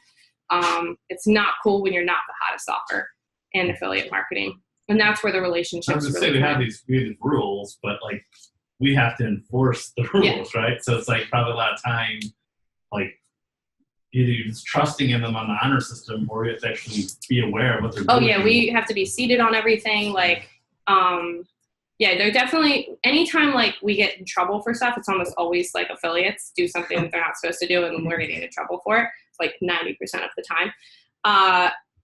And then I would say the other biggest challenge is, I just lost my train of thought. Joe, you want to jump in? I'll think about that. Yeah, I don't have any more challenges. I will tell you that the good about affiliate marketing is it's not risky. So if you look at email buying, the first one that we covered, it's risky because you could pay Newsmax $10,000 to run your advertisement. If you only make one sale, you've now paid $10,000 to acquire the customer. It is what it is, right? Newsmax isn't going to give you $9,000 back most of the time. Yeah. They're not going to give you that $9,000 back. So email buying, while you control the timing of it, hey, I'm going to pay Katie $10,000 because she controls Newsmax, and I want it to drop on next Tuesday because that's the agreement we've signed. Great. She drops that email next Tuesday. I take what I take. So email buying could be risky, right? It could be great. It could be risky. With affiliates, it's not risky because you're saying, look, I'm going to pay you $100 for every order or whatever it might be, and you give me as many orders as you can. You want to give me 10,000 orders? Then I'll pay you whatever that is times $100, right? $100,000, about $1 million. But they're never going to drive you traffic that you're paying too much for. So that's the good part about affiliates. The other part, and I want to show you the bonus part about affiliates too, which is my favorite part of affiliates. And I'm going to try to throw this up here on the screen, which are affiliate contests. Yeah, I was just going to say the biggest thing for the biggest strategy is like how do you increase like traffic for your promo through affiliates is by running special campaigns or contests or those types of things. Or you can just increase the CPA for 30 days. But to get their attention, if you aren't the hottest offer in direct response right now, you got to do stuff like this. So where are these sales tracked? Are they in Iris? No, it's tracking an external system called Cake, which is an affiliate portal. And I can let Joe explain this, and then I'll explain why we do that. So here's the super cool thing about affiliates. What you can do is once in a while, you can load up and run an affiliate contest. So this is something that was done in the internet marketing space for a long time and never really adapted to the financial marketing space until I would argue that Legacy Research Group did it about 5 months ago to some massive success. So let me back up for a moment, and I'll tell you how affiliate contests work in general. Typically, again, this was done in the internet marketing space. So I'll use my good buddy Todd Brown as an example. Todd, let's say, comes out with his E5 masterclass camp or whatever it is. It's a new product that Todd's got. So one of the ways that Todd would get traffic to that is he'd go to all the other internet marketers and he'd say, hey, I've created an affiliate contest. And the more traffic you drive me, the bigger the prizes will get. And then he pits all of his traffic sources against it or against themselves. So With I'll like show a you. leaderboard. Whoa, how'd that happen? You turned your phone. That's much better. Wish I would have discovered that quite a while ago.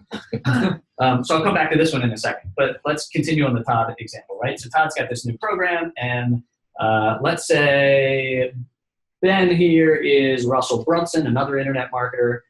Kyle is Jeff Walker, another internet marketer. And let's say Lloyd is, who do you want to be, Lloyd? Pick an internet marketer. Brian Lebeck, you just Yeah. Okay, so I'm Todd, right? So I put an affiliate contest out there and I say, hey guys, whoever drives the most amount of sales, I'm going to give you a Ferrari. Not only am I going to give you $100 for every sale you drive me, I'm going to also give you a Ferrari. And then what I do is I write a page like this, right, that I'm going to show you here in a second. And I tell all my affiliates to go look at my affiliate page that lists all of my prizes. So what you guys do then is then you start driving, sales to me. And I say, hey, the whole campaign is going to end on September 1st. And Ryan Lebeck here drives me 10 sales. And Jeff Walker, right, drives me 13 sales. And Russell Brunson drives me 18 sales. What I do is I send out a leaderboard and I go, guys, you over here, you're within 5 of the lead. Drive me more sales and you can get the Ferrari. So I'm pitting all of these guys against each other to give me more traffic, more traffic, more traffic. And then whoever wins, I buy them a Ferrari, right? Or cash equivalent. Or cash. So if this will boot up here in a second.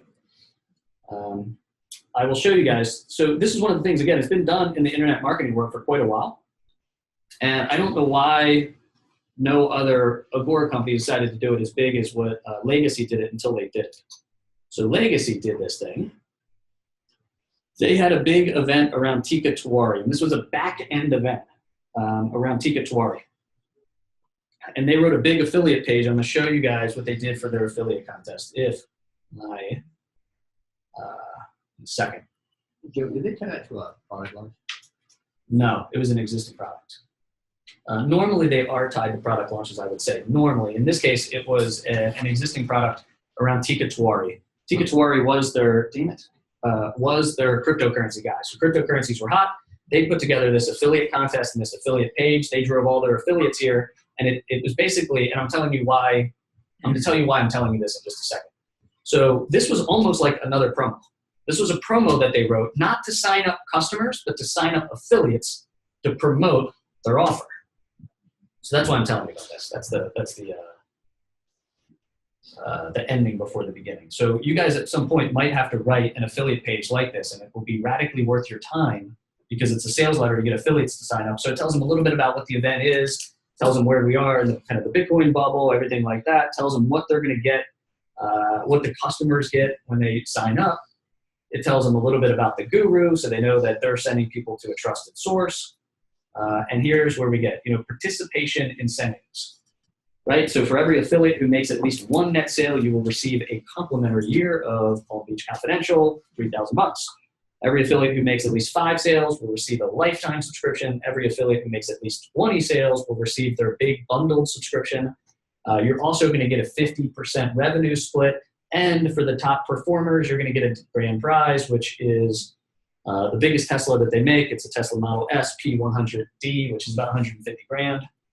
And then for the affiliates with a list size over 100,000 who didn't win the Tesla, you're going to get, if you finish first in that category, you're going to get a week-long trip to Iceland. Second place gets a Tesla power wall valued at 15 grand. Third place gets another vacation.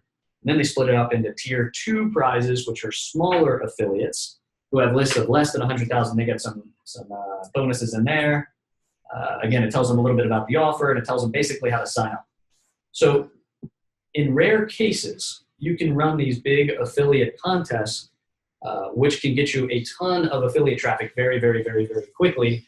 At some point in your career, you may be asked to write a sales page, not to get a customer, but to sign up an affiliate like that. So you guys should study that. Yes, sir.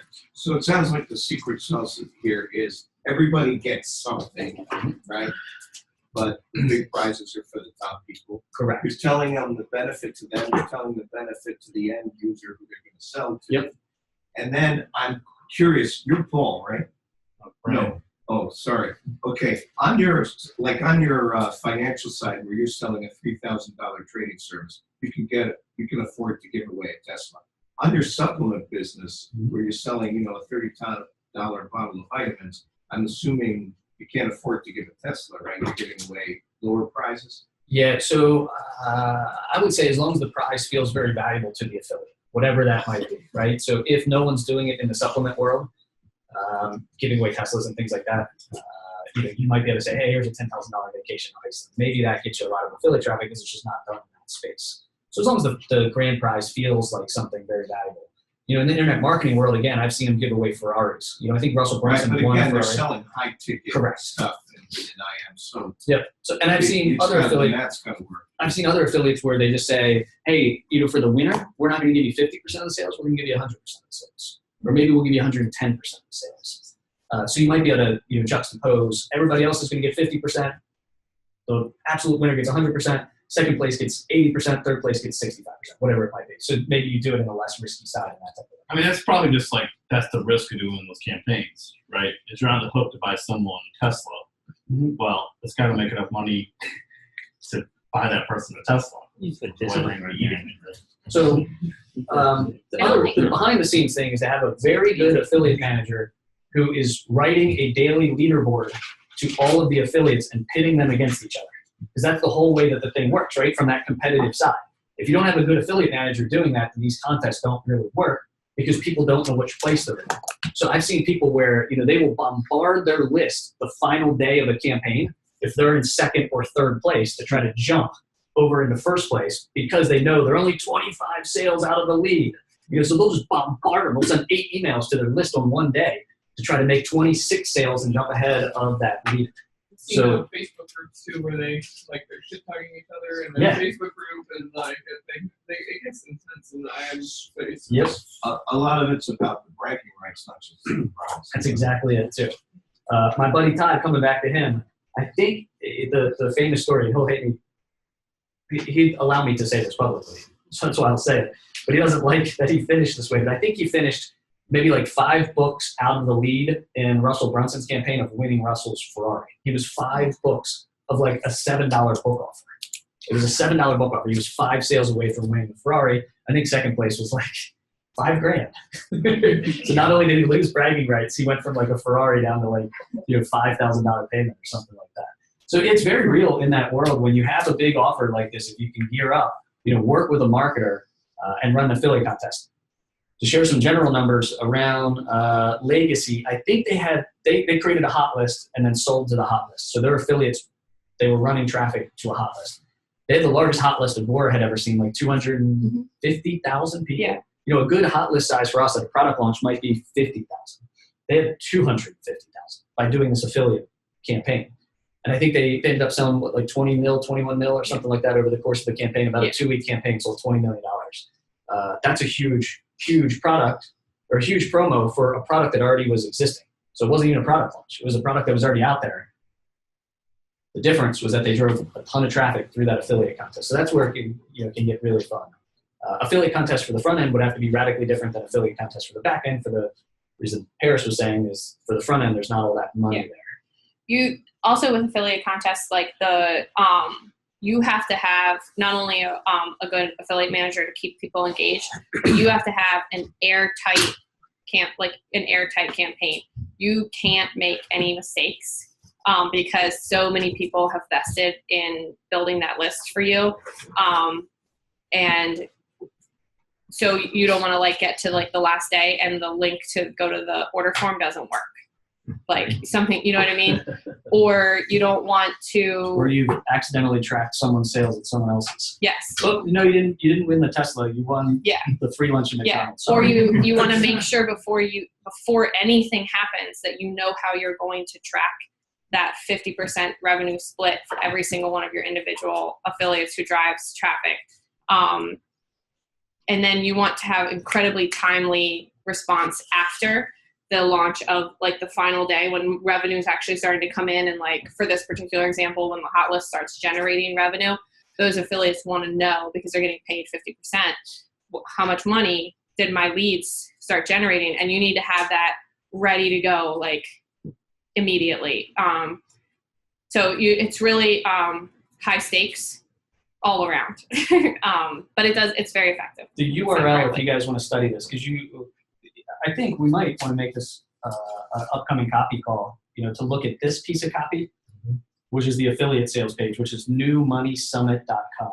And I'm not saying that this is the best one. It's a good one. We can study some internet marketing ones as well, but this is a good one to study for us because it's in our industry. Newmoneysummit.com is where they hosted their page. We're going to move on to display. So before we move on, let's take a 5-minute break real quick because I see some people getting up to go to the bathroom and stuff like that. So let's say, actually we'll take a 9-minute break. Let's come back at 10:45 and then we'll cover the last one. I was just going to say, from a copy standpoint, too, the affiliates, you mentioned the bombardment factor.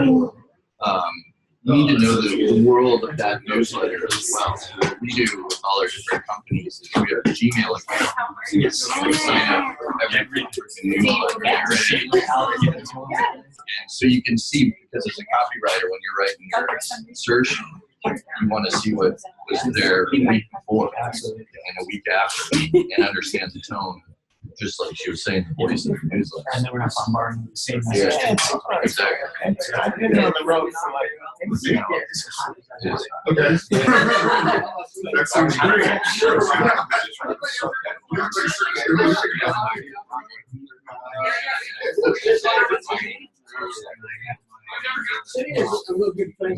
Oh, okay.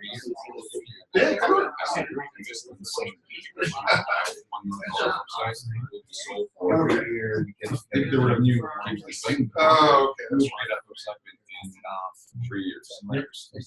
And it did.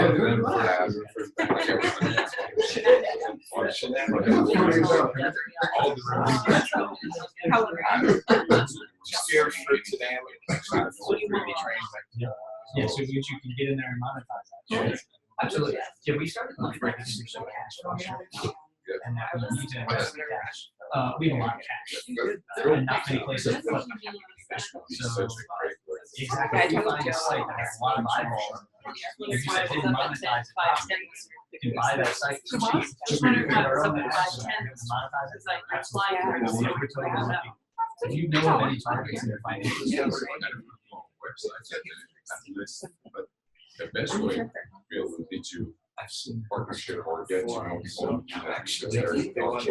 that's their own business. Why their website is stable, the numbers. It's a good idea.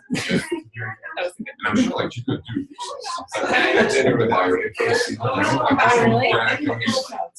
just try to like put up a pop-up email, see like if you're traffic.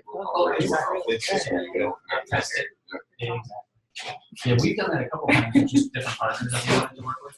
So hey, we give you a $500 to test this. And if they work, it's surface as well. Getting yourself. Under million bucks. All right. So I'm figuring out.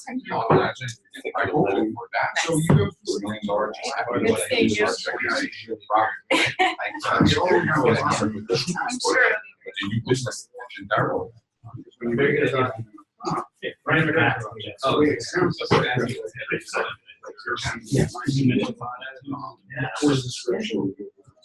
I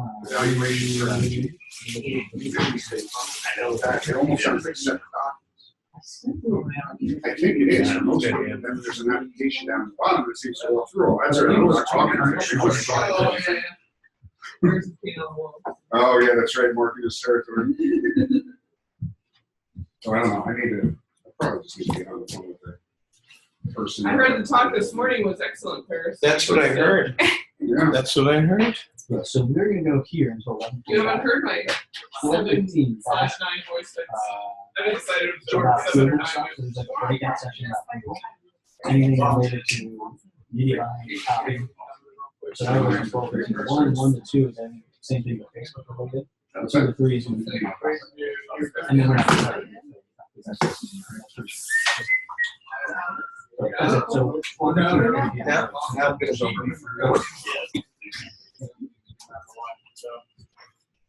Good transition. Yes. Great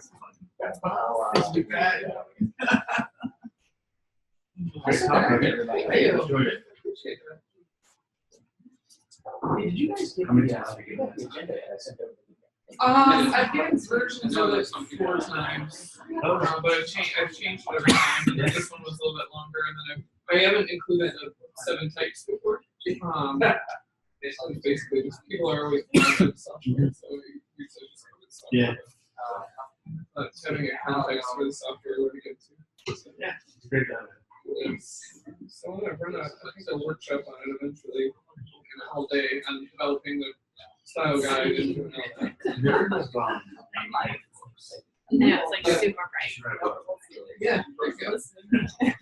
Yeah, I was working with Dan Martell, who was in my talk. He was using I can't remember if it was 90-minute books or Book in the Bag, which does a similar book in the box. Yeah. It's something like same thing where they interview you and then they transcribe your thing and then they turn it into a book. So I was working with Dan Martell on that, making his style guide for the book because they have editors. So the way it works, they transcribe everything, kind of organize it for you, then send it back to you, and then he goes through and makes all these notes about like, oh, I wouldn't say it that way, or that headline's not right, or whatever. So I helped him make the style guide, so then he could send the style guide back to the editors of the book, so they could go through the whole book then without him, oh, you did it again. Here's that other thing you did.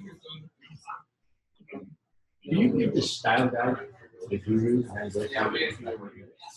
Yeah, usually. So I haven't. I didn't think about like making a style guide to guru. That would make sense. I read your thing, that saved my ass. Yeah. On the last con we had, so. Yeah. I find it was the yoga. Yeah, they're tough. I was in that market for a while, and I was like, I can't do it. Because a lot of them don't know what they want in that, like the life coaching kind of. She knew what she was, but it was writing her voice was. But it was. Oh yeah. She like this weekend seminar thing, like 3 days of videos. This is crazy. Yeah, and it's not only It's like crazy. Yeah. It's like She wasn't crazy. It was all meditating, yoga, meditating, like just speak to the rocks in the river. Yeah. That's kind of the hard part, like, especially with clients, it's not easy. Yeah. But how they want to talk, but that might not be even the most effective way. Yeah, so So they can have their voice and their tone, but if they're just confusing people, they're like use well-on sentences, well, maybe they should change their. Yeah, well, and that's part of it too, and that's how I got that question the last 2 times I gave a talk was more client work people in the IM space, and they would say like, my client has a voice, but like it doesn't match the market at all. Right? And so that comes to like. Otherwise, they could just transcribe themselves and put it out there, which obviously isn't working, and they would be in the market for a copywriter. Well, exactly right. So a lot of the clients, so in-house, you're a copywriter. You're a copywriter. When you're a freelance copywriter, you're a copywriter and a consultant. Like, okay, here's how copywriting works. Here's how, like, here's why this isn't working for you. And a lot of it is, I mean, even this Frank Guys project that I have, I'm educating him completely on marketing strategy. He's never done that. So he's like, well, why are you saying that? Or he'll come back with like the copy and say, oh, I don't like this word. Like, for example, he says, yeah, what's the strategies for more social shares? Okay, cool. Write a copy, yes, like, hey, we want to get this done out so many people come. How? I like eating bread. I don't want to use the word share. I'm like, literally, They're doing wraps. share it or they want to share it. I think they are. I just thought I saw a commercial. You know, like, people are It's like 11:30 here, and then we have half an hour. Sure. So it turns into this like waste negotiating. Like, I don't like to share. It seems like we're talking about You are telling me. that's like call to action. It's called a call to action. Yeah, tell them what to do. And so that kind of, you know. Some of my office one time. Yeah, well, yeah, so that's the other part. And so, Yeah. Very interesting. Intuition. You explained it really well. No, I'm sorry. Oh, you were for Rocky? Yes. Especially people that are in-house and used to, like, if you let an editor say your editor, I'm also. if they answer it, well, that's the thing. One of us can be right. They both think we're right, but we didn't know. You're dealing with clients that are in the space that don't understand that, and you're having an argument. I don't want to eat him. It's gonna be very bad. I can't control myself. I used to have it. No, I like to go far. That's so funny.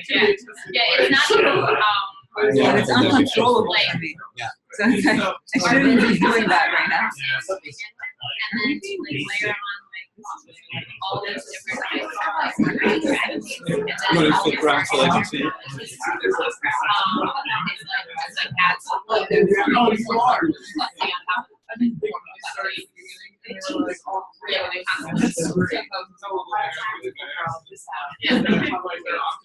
yeah, you don't get little change that. But we're doing like some things like email hasn't really changed that much over the last 10 years.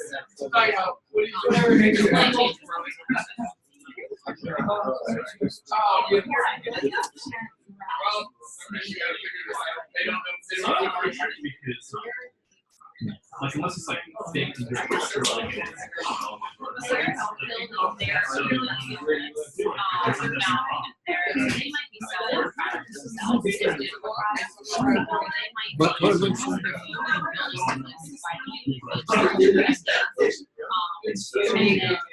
So like they can do their own things. Just strawberries. Whatever. I don't know. Yeah, they can build their own list however they want. They can't run. They need to sell whatever they're just.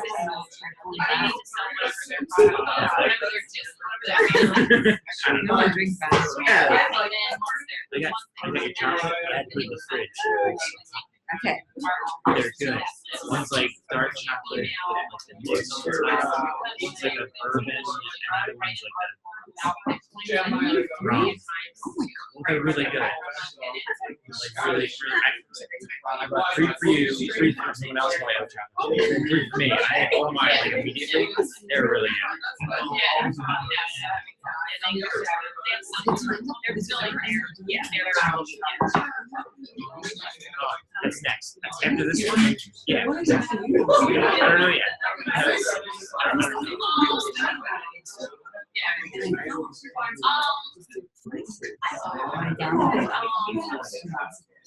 They're very sensitive right now because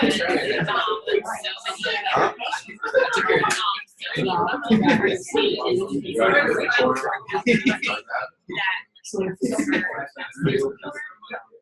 That's a good idea. But then all the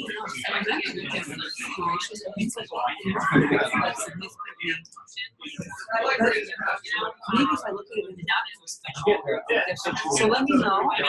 Maybe I can look at it differently.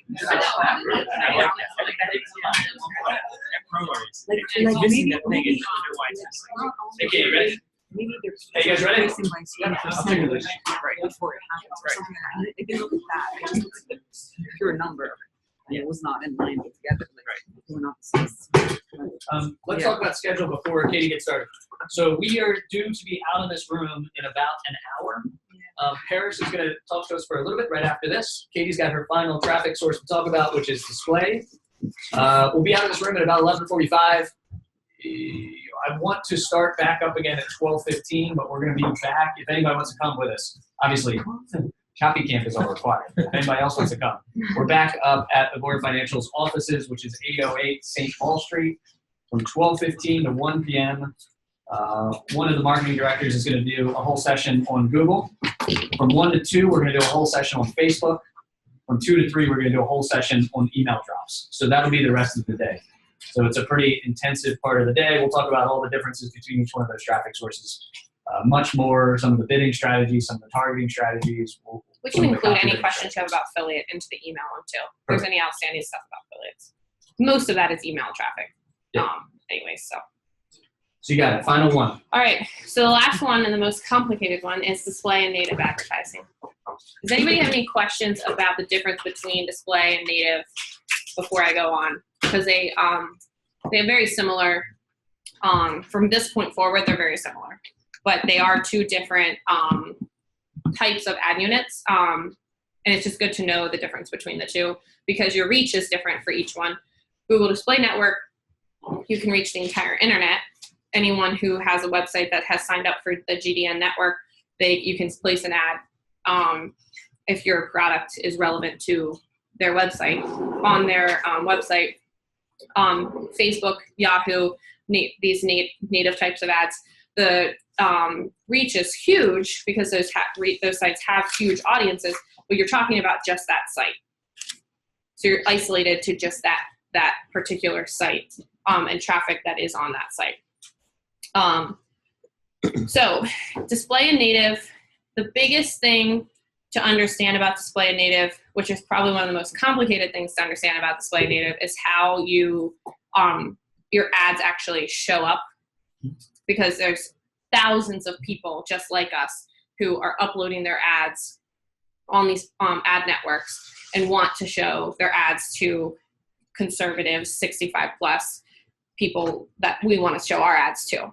So the way that we pay for almost all, and there's some exceptions to this, you can pay cost per thousand, and but 90% of your traffic that you're going to pay for is on CPC, which is cost per click. So you're paying for every single click that your ad gets. Does everyone understand that? Mm-hmm. And that price is usually like somewhere between, and it varies greatly, but like if I had to say on average when I was media buying, somewhere around like 50 cents to $1 is like an average amount. We want it to be as low as possible, but that's the payment structure. So we had, with email, you have CPM, cost per thousand. With affiliate, you have CPA, cost per affiliate, cost per acquisition, CPA, cost per acquisition. And then with display and native, you have CPC, cost per click.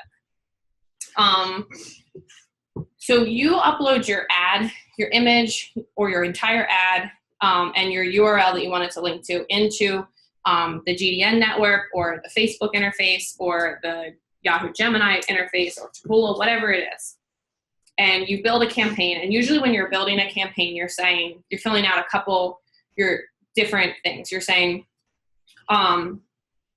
here's what I'm going to name this campaign. Easy. Here is my image or my ad. Here is where I want, when people click on that, where I want them to go to the promo. And then you're saying, you're kind of defining your target from there on.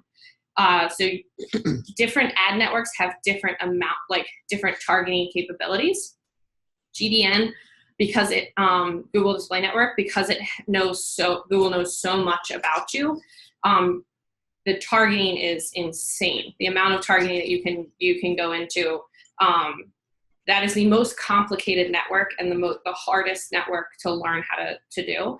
But you can get as deep as just as broad as saying, I just want to target conservative males who are 65 plus, to I want to target people who who are news junkie, so have an interest in news, but I don't want to show them on these 20 websites. So I'm excluding these 20 websites.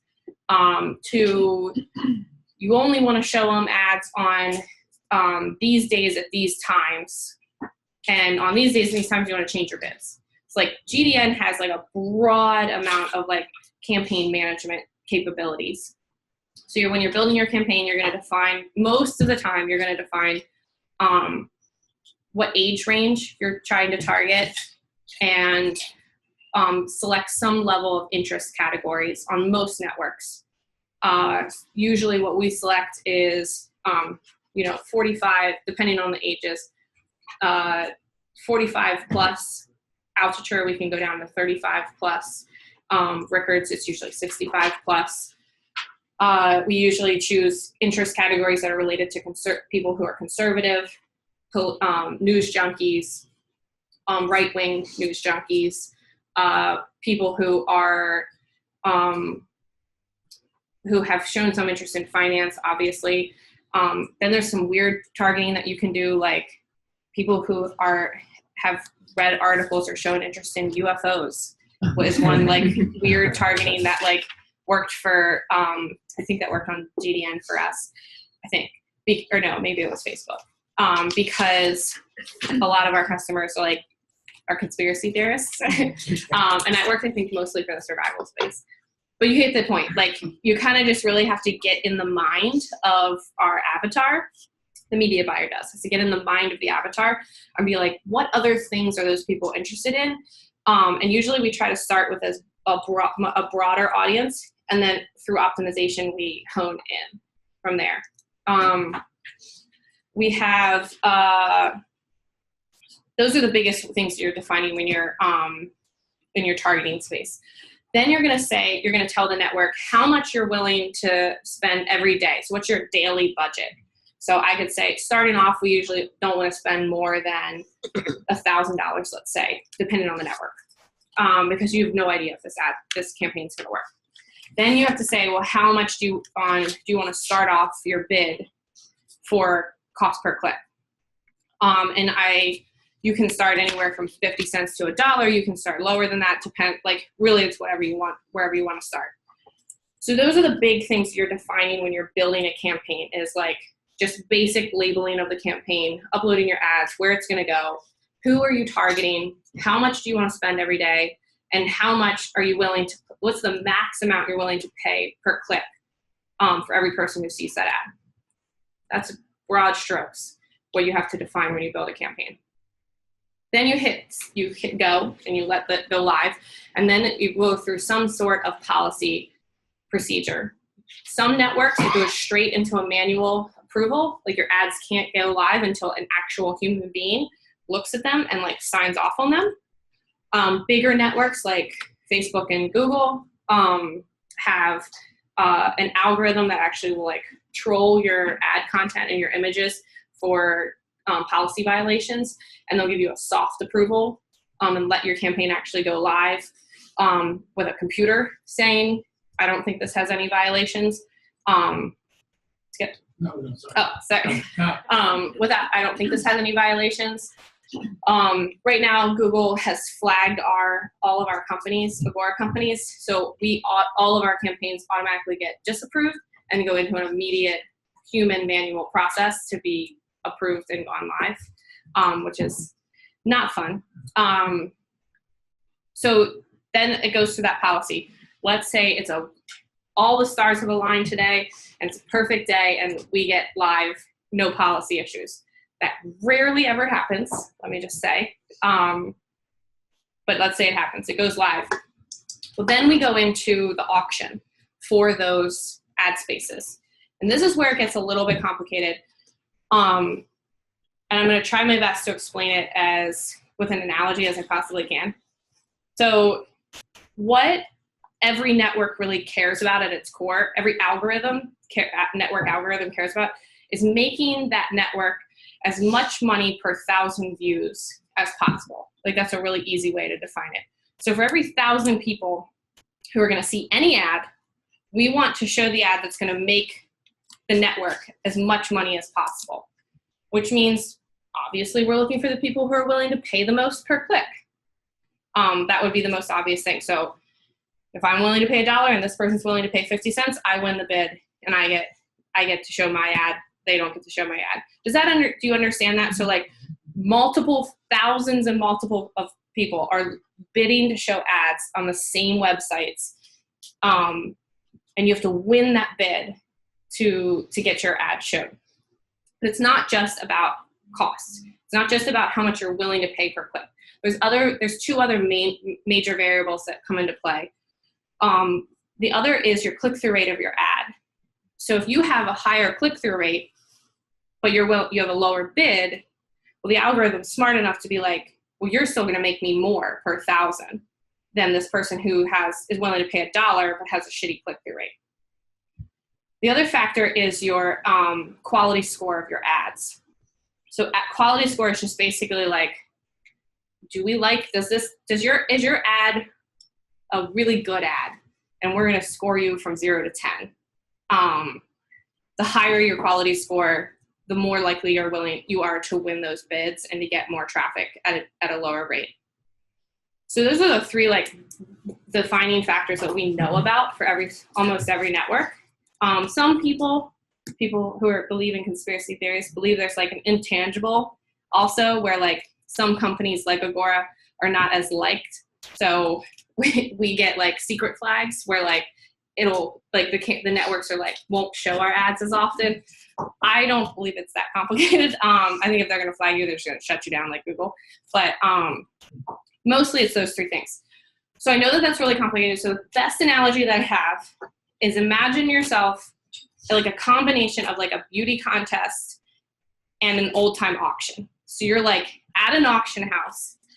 And the guy's standing up and he's like 5, 5, 5, 5, 5, 10, 10, 10, 10, whatever. And you're in a room full of people. And then there are like models sporadically throughout the like audience. So the models are the people with like really high click-through rates because everybody can bid whatever they want. So everyone in the room has a paddle. They can bid $1, they can bid $10 per click, 50 cents per click. Like obviously whoever says they want to pay the most in an old time auction gonna get to buy whatever that product is. But say you have like a supermodel stands up and like bids less than this guy over here. Well, like the auctioneer might be like, well, she just got my attention. So I'm gonna give her, she's more likely to get more attention, unfortunately. But and then say a spotlight is on top of all of these models throughout the audience. Those would be like quality scores. So as high of a quality score, as like high of a click-through rate as you can, and the right bid will win you the auction. Does that make sense? Who sets the quality score? So it's network. Does like a human do it? Or is it no, it's an algorithmic. And it's different for each network. So like usually your click-through rate also plays a part in what your quality score is because they want clicks mean a good ad. Like if somebody's clicking on it to the network, it means it's probably a good ad. But it's not always. Like sometimes like they'll troll the page you're clicking to, the content of the page you're clicking to, and if like it's policy approved but they like don't like it, sometimes you can get a lower quality score. I think there are human factors like on the Google side. For Facebook, as much as engagement as your ad can get, so like comments, shares, as much type of engagement as you can possibly get, the higher quality score you're going to get, hands down. So because the quality score kind of like that network secret sauce then? Yeah. Because they want people to be happy in the network. Right? Yeah, it's like their way of being like, of giving somebody a gold star. to like, you have a gold star, so like you get to have like more likely to win your bids. Because I mean, Facebook wants people to stay at Facebook. They don't want people to get pissed off. Mhm. Yeah, and Google wants ads to be shown on publishers, on websites that publishers are going to be happy with, and they're not going to get complaints for. So they'll give gold stars to people.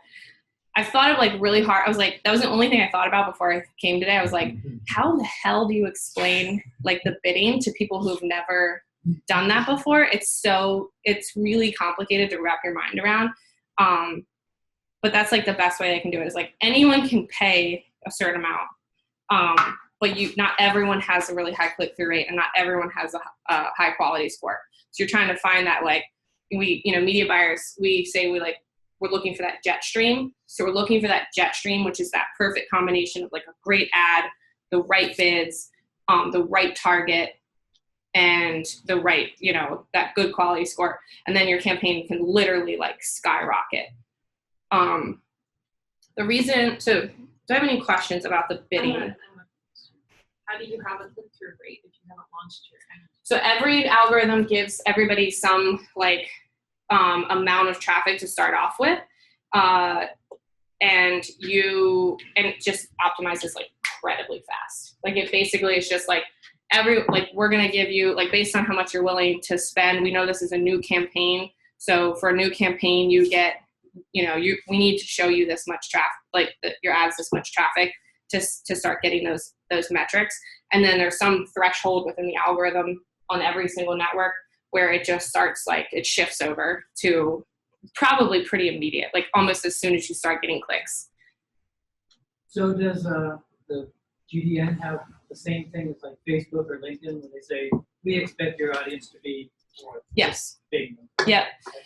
GDN, Facebook, Yahoo. Well, I don't know. I haven't been in Yahoo for a while. GDN and Facebook, I know for sure. When you log in and you're creating a target, it'll give you like a prediction of what your your reach is probably going to be with that particular target. Small networks like content.ad, they don't give you that. Like small networks like content.ad, like all you can say is like that you want to target tier 1, 2, or 3 the websites. Like it's like really minimal targeting capabilities. So every network is like completely different. Usually the native networks are easier to build campaigns and for people to learn those networks initially because there's less targeting and it's easier to just like upload the ads and the creative and get going. For GDN, that is like a full-time job. Like if I was gonna try to like become a GDN expert, which I'm not, I wouldn't do anything else for like 6 months, but build and optimize campaigns on the Google Display Network. Like it is so hard. Those are really, really highly skilled media buyers. Do you have an example of, right not now, but like later, of an ad that was like, considered a great ad? Yeah, we can. I'm sure that I think both Tom and Matt are bringing ad samples for the Google and the Facebook, like dive in.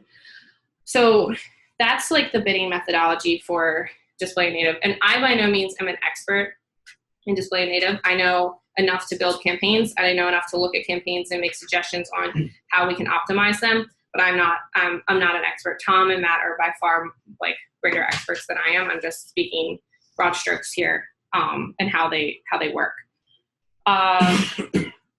So optimizing display and native campaigns.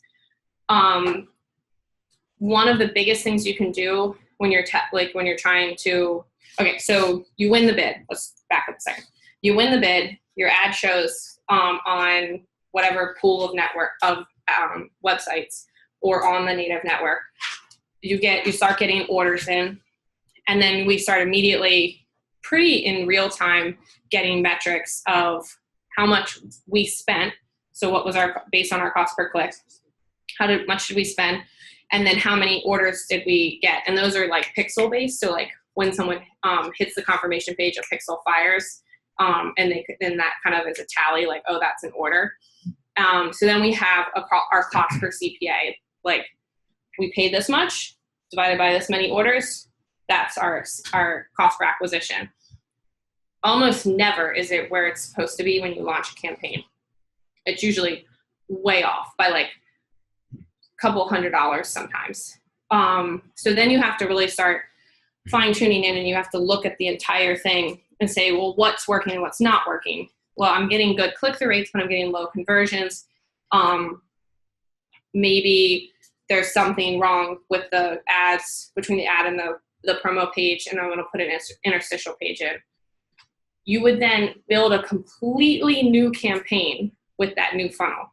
So when it comes to display, you want to just every time you make like a change to the funnel itself, you build a totally new campaign because you're testing something completely new. Or maybe my targeting is off. I'll build a whole new campaign to test like a new targeting strategy. Sometimes when we build campaigns, we'll build everything the same, except we'll build 5 campaigns and one element will be different in each 5 of those campaigns. All the ads are the same, or maybe the ads are different, but like one element will be different so that we can kind of isolate what is impacting.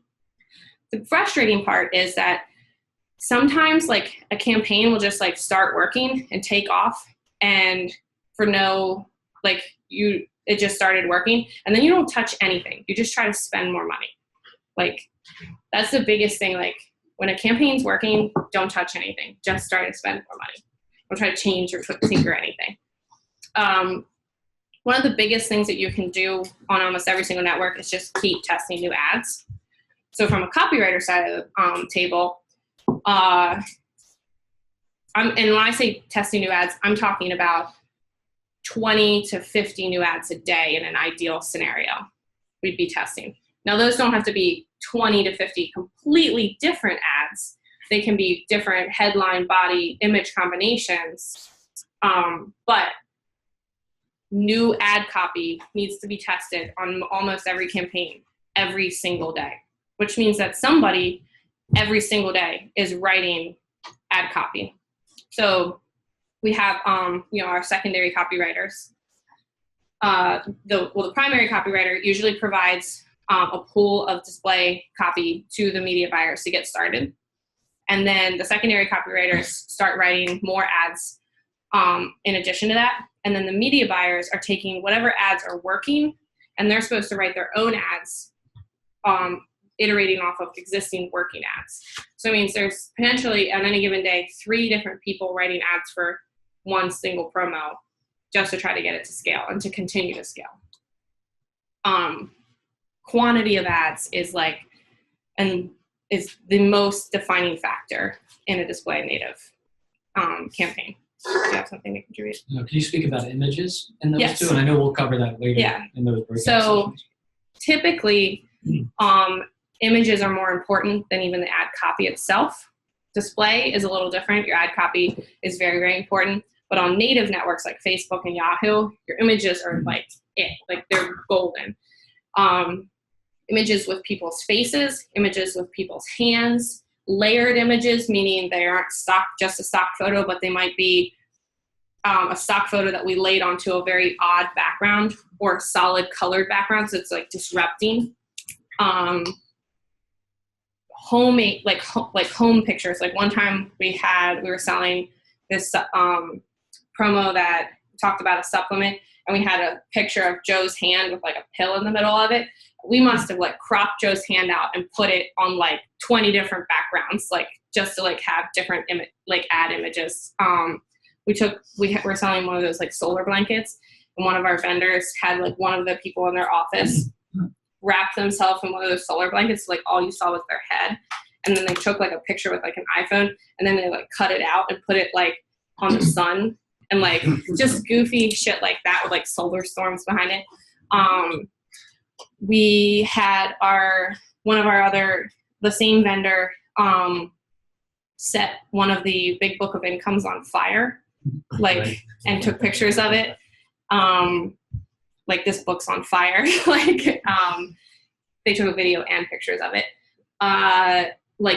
Anything, images are like so important, but images have to be disruptive. Stock images, like we see images like I mean, what's that, whatever that statistic is, like 1,000 times a day or something like that.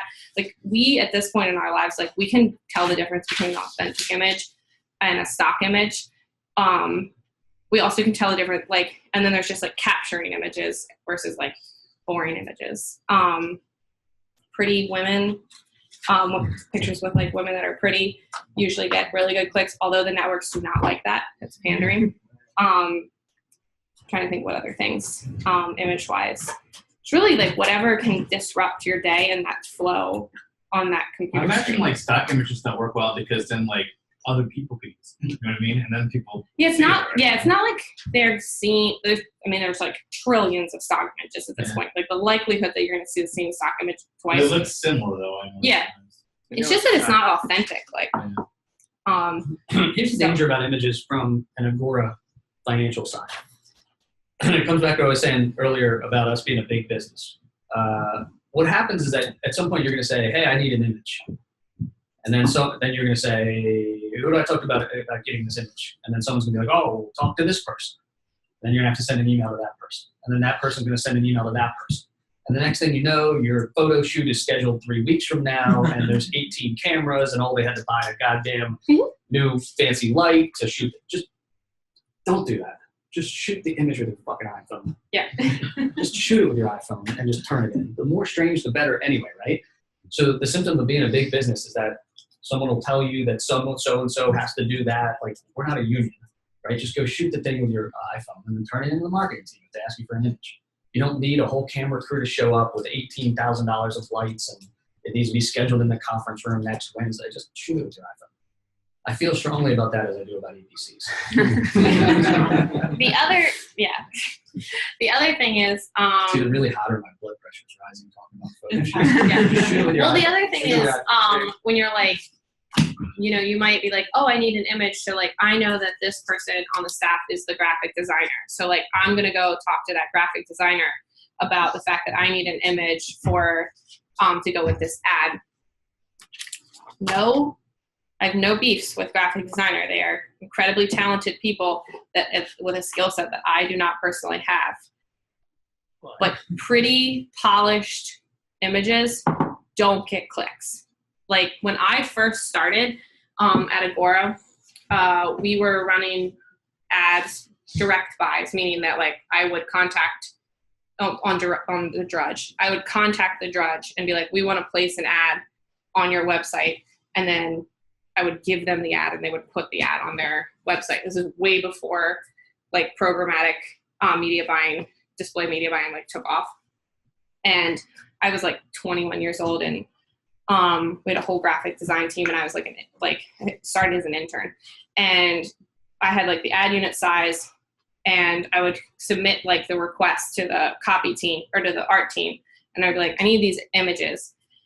And I would ask for like 20 at a time. And the art department would be like, oh, we'll get them to you in a week from now.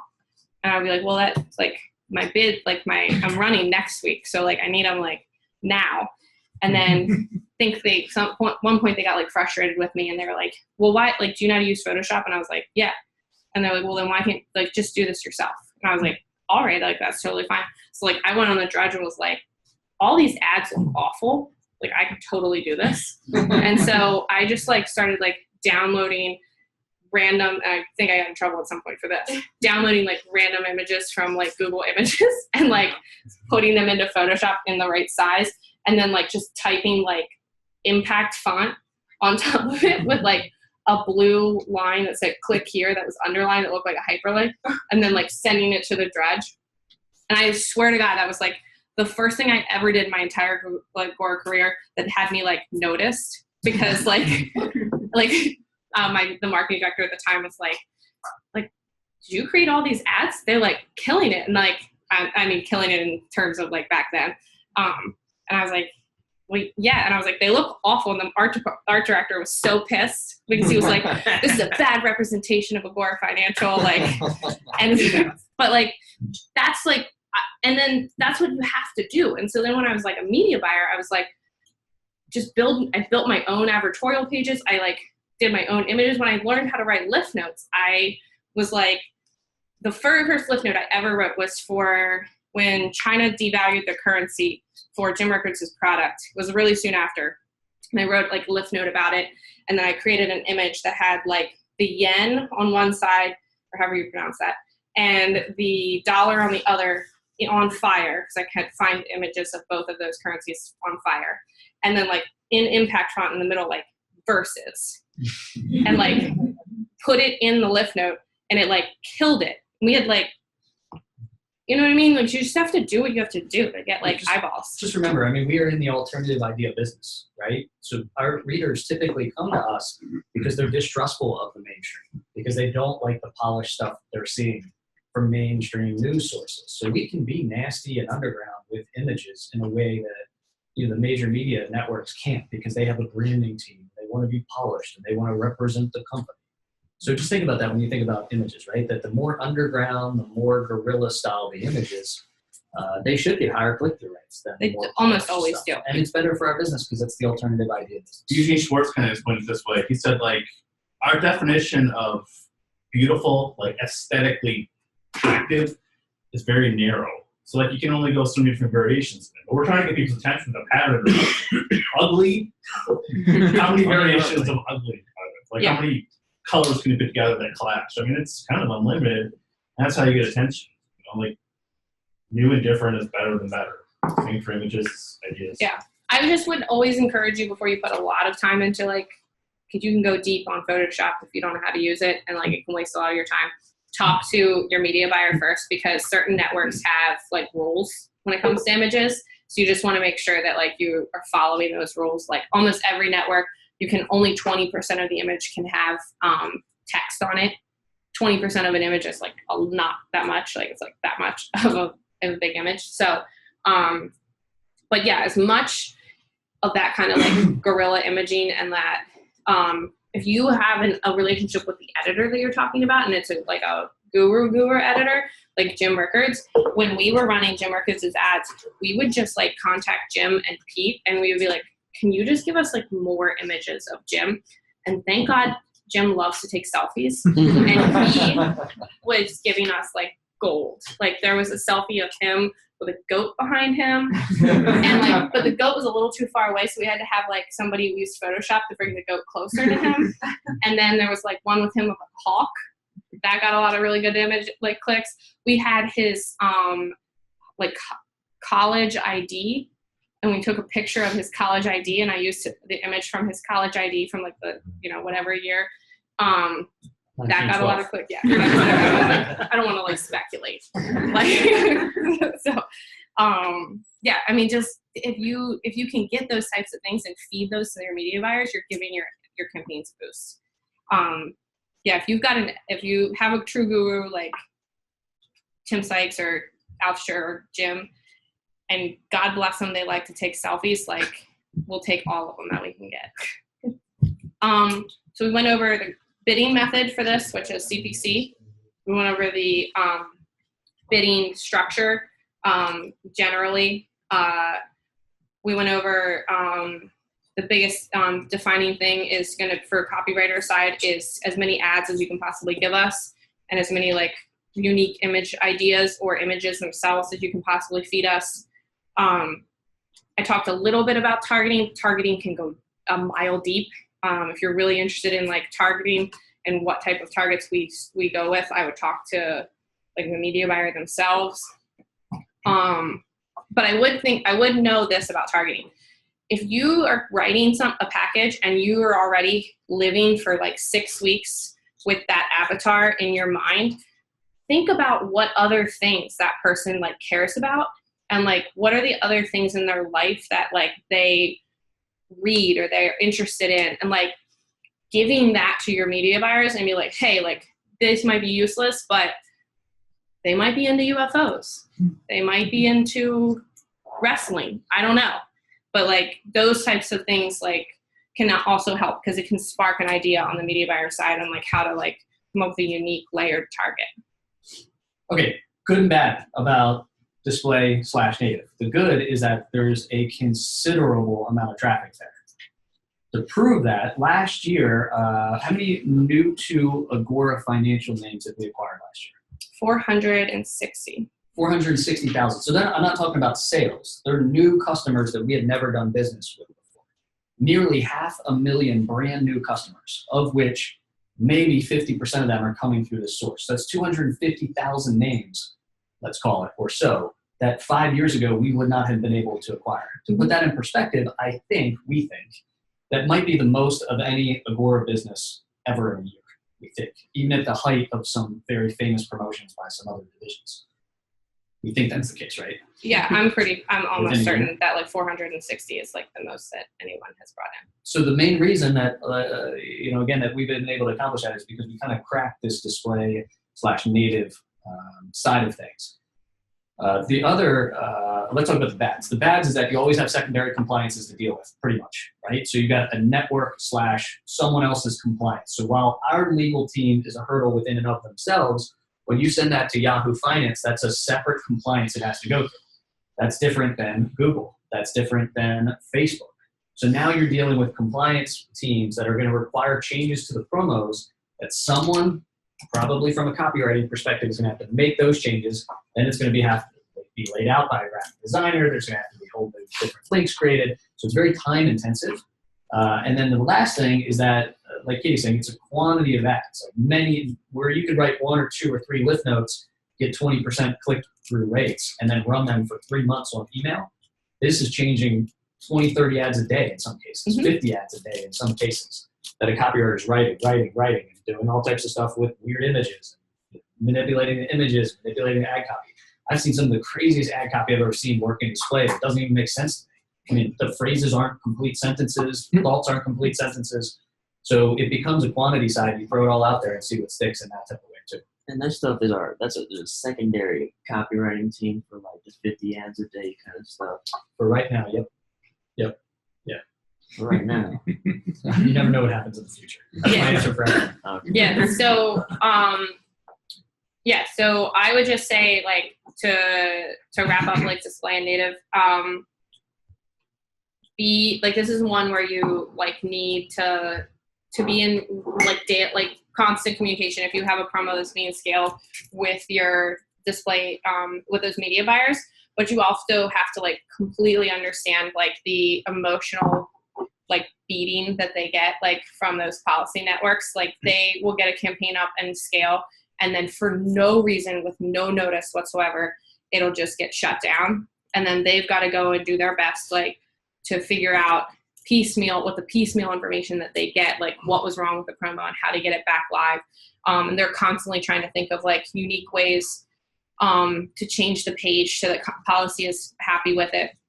So if you see people changing the promo pages that you thought were like final, and you see a different version, like obviously like ask, hey, like why did this get like edited? 9 times out of 10 it's for a policy reason. And we've realized that like although you might look at your copy and be like, they killed my lead, they killed my headline, they killed the landing page, like there's no way this is ever going to convert. We've noted, like I even have thought that way. I'm like, there's no even point in like building this campaign again, like what they want us to do. We've seen that like even watered down these networks, like we can find that right like pocket of target, like those people, we can still bring in orders. Can I say one thing before you get to that? Yeah. Just remember, again, it's extreme ownership. So no one cares more about your promo than you. If you care about your promo, then don't rely on other people to write ads for your promo, right? Because maybe they do it or maybe they don't. So coming back to Kyle's question, right now implanted in each one of the imprints that we have, there is a media buying copywriter, basically. Someone who is responsible for cranking out these 20, 30, 40 ads a day for your promo. At the end of the day, it's your promo. That media buyer is not getting your royalties. You're getting your royalties. So if you really want that thing to scale, develop a relationship with them and say, can I write you 20 ads a day? Can I write you 30 ads a day? Right? So if it's not scaling, don't blame somebody else in the office. Don't look at them and say, well, they're writing shit ads for my promo. It's your promo. You write the ads then. Or work in conjunction with them to write the ads. Same thing about the promo changes, right? So your promo may get approved on something like Yahoo Finance.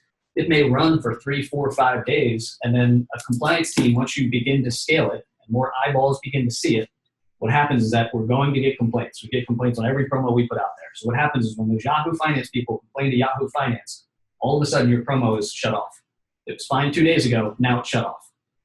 And again, you've got our media buyers sitting in the middle working with Yahoo's compliance team that they can't actually work with. So you're working through some intermediary, account manager at Yahoo, and then you'll get a change back from a copywriting side that says, okay, Yahoo will approve this, but you can't make any big gain claims in the first 3 pages. And you're like, well, that's my whole promo. That's the whole thing. And my headline says turn $100 into $100,000 in the next 6 weeks. So know that you're going to get these very vague suggestions from the compliance teams of these networks. Like Katie's saying, it's in your best interest to chase some of these down and to try to make them work. Because even though you may think it's going to kill your promo, if you could find that right pocket and get it back up there, you might begin to scale this thing again in a way that Yahoo or whatever, insert whatever traffic source here, does find more compliant in the eyes of their readers. But again, at the end of the day, I just want to make this point. It's your promos, extreme ownership. They're your promos. If your promos aren't scaling, find out why they're not scaling. Maybe there's a legitimate reason. Maybe someone just forgot about it. Maybe someone got something back from compliance and they said, look, this is going to kill this promo. I'm not doing it.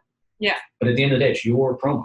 Yeah. So And listen when they say, like, you wrote a promo that isn't going to get approved. Like, if you wrote a promo that has to do, that the headline has Trump's name in it, it is not getting approved anywhere.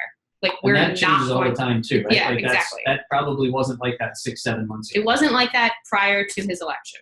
Like, it was prior to his election, like, anyone, you could write anything about a political candidate or political person that was voted into office. You couldn't write about their spouses or their children, but you could use their images and those types of things. And then because of fake news and because of the election, what happened with Russia, now you can't have anything about politics as an ad. So here's how it all blends together too. Right now in Agora, there's a promo running that talks about dividend checks. And it talks about dividend checks without using Trump's name. We have a promo that talks about dividend checks using Trump's name. If we go head to head with email on that, where there's no compliance problems, our promo beats the other division's promo. Mm-hmm.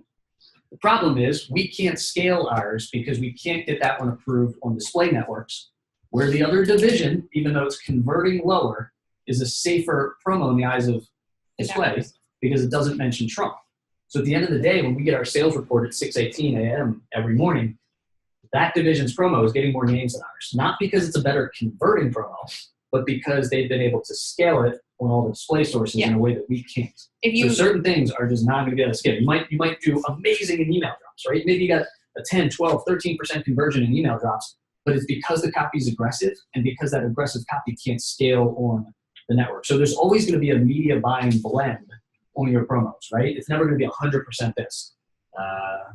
It's going to be depending upon the type of the idea, what compliance has about those ideas, and we'll cover each one of those in a second. Yeah, the best thing I can just say is just listen to the media buyers. Like, if they tell you, like, I can't get this approved, like, be like, okay, well then, like, what do we need to do? And they can be like, take Trump out of it. Don't talk about cancer and Jesus. Like, can't get those approved either anywhere. Like, we have a promo about cancer and Jesus, and like the marketing director is like, I need you to write 4 more versions of that promo about anything besides cancer and Jesus. Like, 4 more promos. Yeah, exactly. Okay, so Kyle's got the last question. I got one super secret traffic source that I want to mention. I'm not sure if it's good or bad yet, but we've just started to talk about testing it. So I'll throw it out there to everybody, including the non-Agora people in the room, because maybe you guys can get to this faster. I think it's going to be the next big traffic source. So there's my open loop. Kyle, you got a question? Okay, it's about that point of like extreme ownership. This is kind of a big question because we just learned a bunch about CPAs, CPMs, display, etc. And we learned there's a media buyer and they're handling all this truckload of work and we're supposed to have it back and forth. But to me, it's kind of in the clouds. Mm-hmm. And I'm like, practically, like I've got 2 front ends ready to scale, not a word from a person named a media buyer that I didn't even know existed. What is like ready to scale mean? So someone has said something in an email says this is ready to scale. So I assume, okay, cool, they've got it. But this is important for all of us at this table who are brand new, who don't know what we don't know. Mm-hmm. It wasn't until kind of like we were sitting here talking about it, and I was like, oh man, have I been not doing the thing that I should have been like going to talk to somebody, or It just depends. Like, I mean, 9 times out of 10, if it's one who said it was ready to scale, like That's a good question. like who said it was ready to scale, like if yeah. So it just depends on whether it was tested internally, what tests it went through internally, and then the next step is going to be like what we do with all the big traffic sources, Facebook, Google, is before we even try to build a campaign, we'll send the promos to our reps and be like, hey, can you get somebody at policy, or can you look at this and tell us whether you think this is going to get. That's what I'm trying to do. I'll answer very simply for you. If someone has ever told you guys, you put a promo out and someone writes you an email and says, this looks good, it's ready to scale, and you do not see it at the top of the web batch the next day. Well, not the next day, like within 5 days. Well, I'm still trying to bring it. So let's say you don't see it the next day, and the next day. Now it's a week later, and you've not seen their promo on top of the web batch. Go find out why. Okay. You just go start pushing on everything. Anybody, you come to Katie, you come to me, you come to Ryan, and say, who should I be talking to about this? Okay. So-and-so said my promo is ready to scale. I'm not seeing it bringing in 500 plus orders a day. Okay. Who do I need to talk to? All right. Yeah. Does that make sense? Yeah. This is going to be different. Like, well, how do I practically employ all these things that we're learning here and get something going? So in that way, let's say, hey, you go talk to media buyer A. That's the answer, let's say. Hey, your promo looks good internally. Indeed, that person said it was ready to scale. It looks like it's ready to scale. It's not scaling. We don't know why. Go talk to media buyer A. You go talk to them and they can say, hey, look, it's still stuck in compliance for Google. It's still stuck in compliance for Yahoo. Or, hey, we're a day away with changes there, and we've got 13 email drops going out next week. Yeah. And these are all very immediate communications. Like, I just got it on Friday, so I'm expected to be like booming already on Monday morning. Yeah. I'm just saying, like, should I be doing something? I mean, you know, like, I'm practical piece of advice you take away, I guess. Like, go make friends with some of the media buyers.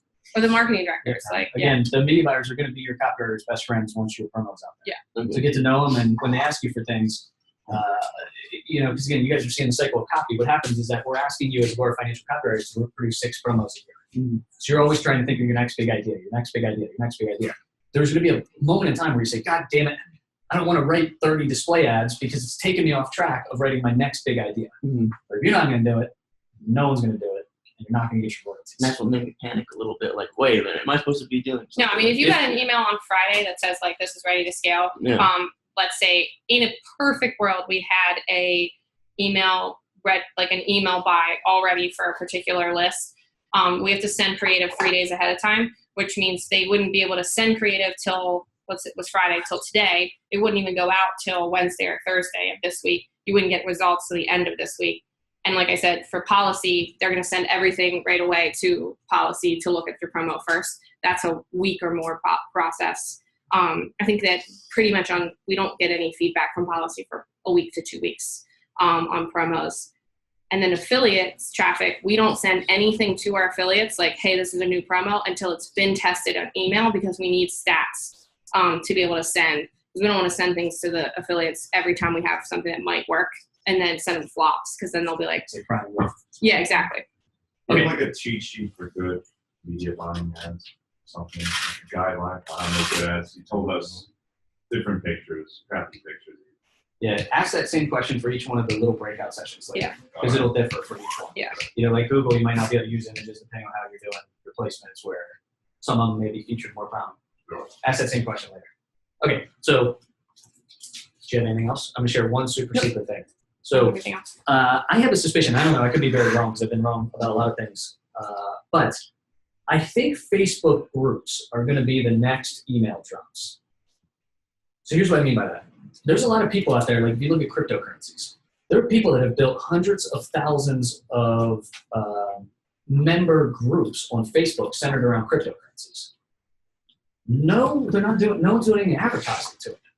So these people have created these like little special interest groups. They are no different than email, right? They've created 100,000 plus person list, essentially.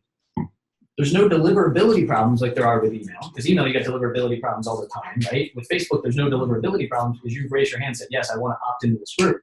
Depending on how engaged the group is, obviously depends, or will showcase their content in different ways. I am not seeing many, if any, people advertising to these Facebook groups. Well, you're not supposed to. So you're not supposed to send ads in a Facebook group. It's supposed to be a safe place. So you're like like creating relationships. Yeah. But you can get around it by you can like in the like comments you can be like business post. I'm not talking about comments. I'm talking about the post. No, I know. Yeah. Like you have to. So like if you're like there, you're not supposed to like. Yeah. You're not supposed to post ads in the group. Yep. Even if you're the admin of the group, you can. Like technically, you can. Obviously, we know people who have done it successfully. I still think you're absolutely correct. But Facebook is gonna like. Facebook doesn't want to get complaints from those people in that group. So it's going to have to be, it's not going to ever be, I think, like email where you can do it like every single day. No, I agree. Yeah. But it can be for the right reason, especially if the admin or whoever creates a conversation and then follows it up with like a very relevant ad and like, or a very relevant post and is very explicit. You have to kind of be like right now, at least when the groups that I'm in, if it's a business post, that's what they call it. Like it'll be like, business post, like asterisk, business post, asterisk, and whatever you're posting about and link to that thing. It's still, I think, a brilliant idea, but before we go wild, we just like Facebook definitely is. My goal is to push hard enough that we get banned through any traffic source. We're not getting banned, we're not trying. To your point, Joe, in the internet marketing space, that's being tested a lot Yeah. right now. One of my courses that I run is almost exclusively being promoted through Facebook groups. So Yeah. And no one's doing it from the finance side that I could see. No, there Internet isn't a marketing, compliance setup yet for yeah, like so it that's why I'm isn't. starting to see it, right? Like we Yeah. see these breakthroughs happen oftentimes outside of the board from a traffic source perspective. I'm seeing that happen. We've got a buddy that was here at Copy Camp a couple weeks ago, built a 60,000 person list or group around cryptocurrencies. Advertised a webinar, made $2.5 million in a day off a 60,000 person group that he spent $12,000 building on Facebook. Yeah. $12,000 in, out, let's say $12,000 out, $2.5 million in on building a Facebook group. That's it, yeah. And so Yeah. that marketing, like I think we should absolutely approach it in two ways, which is approach it like, let's just figure out if we can rent people's like Facebook groups, like, and sponsor a post that drives to an ad. That's first. And then second is like behind that $12,000 that he spent was like countless hours of content creation. Absolutely. He said 2 to 3 hours a day. Yeah, 2 to 3 hours a day and just content creation to engage the audience. So that's something that Agora does not do across our entire company, which we are not content marketers, like digital marketer, survival life, like those are content marketers, meaning they just create content, create engaged audiences, and then market to them, like guerrilla style marketing. Final comment of the day before we get to Paris. Yeah, why not just like acquire those groups, like set up some sort of affiliate thing? That's it. I think there's all options on the table. Yeah, all options are definitely on the table. Like Just we need to renting learn how them, to testing them, not we acquiring need to them. learn how to build them also. Yeah, like another thing might be like Facebook Live because you're not going to watch an entire video. yeah. You know the biggest pool of people where there's the cheapest click? Porn. But for real, crack this code and then you're golden, because I'm wondering how these guys can make money. There's no less and less people pay for stuff. So there's a lot of people and the cheap are probably super cheap. And you can go wild there. You know? Okay, well that's going to end the copy camp. Right. Paris is going to speak really quickly, if you still can. Got 10 minutes. You got 10 minutes, my friend. 10 minutes. Okay. The bigger the promise, the bigger the benefit, the more you're going to get out of it, right? I'm sorry, you guys, right? Yeah, definitely. Okay. Except the bigger the promise, the more likely somebody's going to say this is bullshit and toss it in the garbage, right? Right. I can't hear you. That's right. Okay. So today I'm going to teach you some ninja shit that's going to get people to believe anything you say, no matter how outlandish it is. So I'm going to start by asking you, is there a cure for the common cold? Yes. No. Who says no? Raise your hand. Higher up, all the way up. Okay. We had one yes. Anybody else says yes? 2 yeses and, I don't know, 50 no's, right? How many people are here? Okay, I'm going to tell you a story. A few years ago, I had the flu, right? I had all the symptoms. I had the respiratory, the clogged nose, the stuff, the tears, sneezing, all that crap. I was achy, really achy. You know, like when you're sick and you just want to sleep it off, Well, I couldn't sleep because the mere act of my body touching the mattress was too painful because that's how achy I was. So the next day, I went to an integrative doctor and I got this IV. It's a hydrogen peroxide IV. By that afternoon, I felt like I had a garden variety cold. The next day, when I got another hydrogen peroxide IV, by that evening, I was shoveling construction debris on a construction project in my house. So it's hydrogen peroxide, and the way it works is a number of ways. Number one, you know how viruses work. They hijack the cells of your body. And so hydrogen peroxide is a free radical. All those cells that are hijacked by the virus are impaired, so it just kills them. The other way it works is that it has this extra oxygen that pairs up with other extra oxygens, and it goes through and hyperoxygenates all the cells of your body, including your immune cells. So you got these white blood cells like they're on steroids now, and they're just going on gobbling up and killing everything, right? So what would normally take a week or 2 weeks, you can now do in a day or two with this hydrogen peroxide.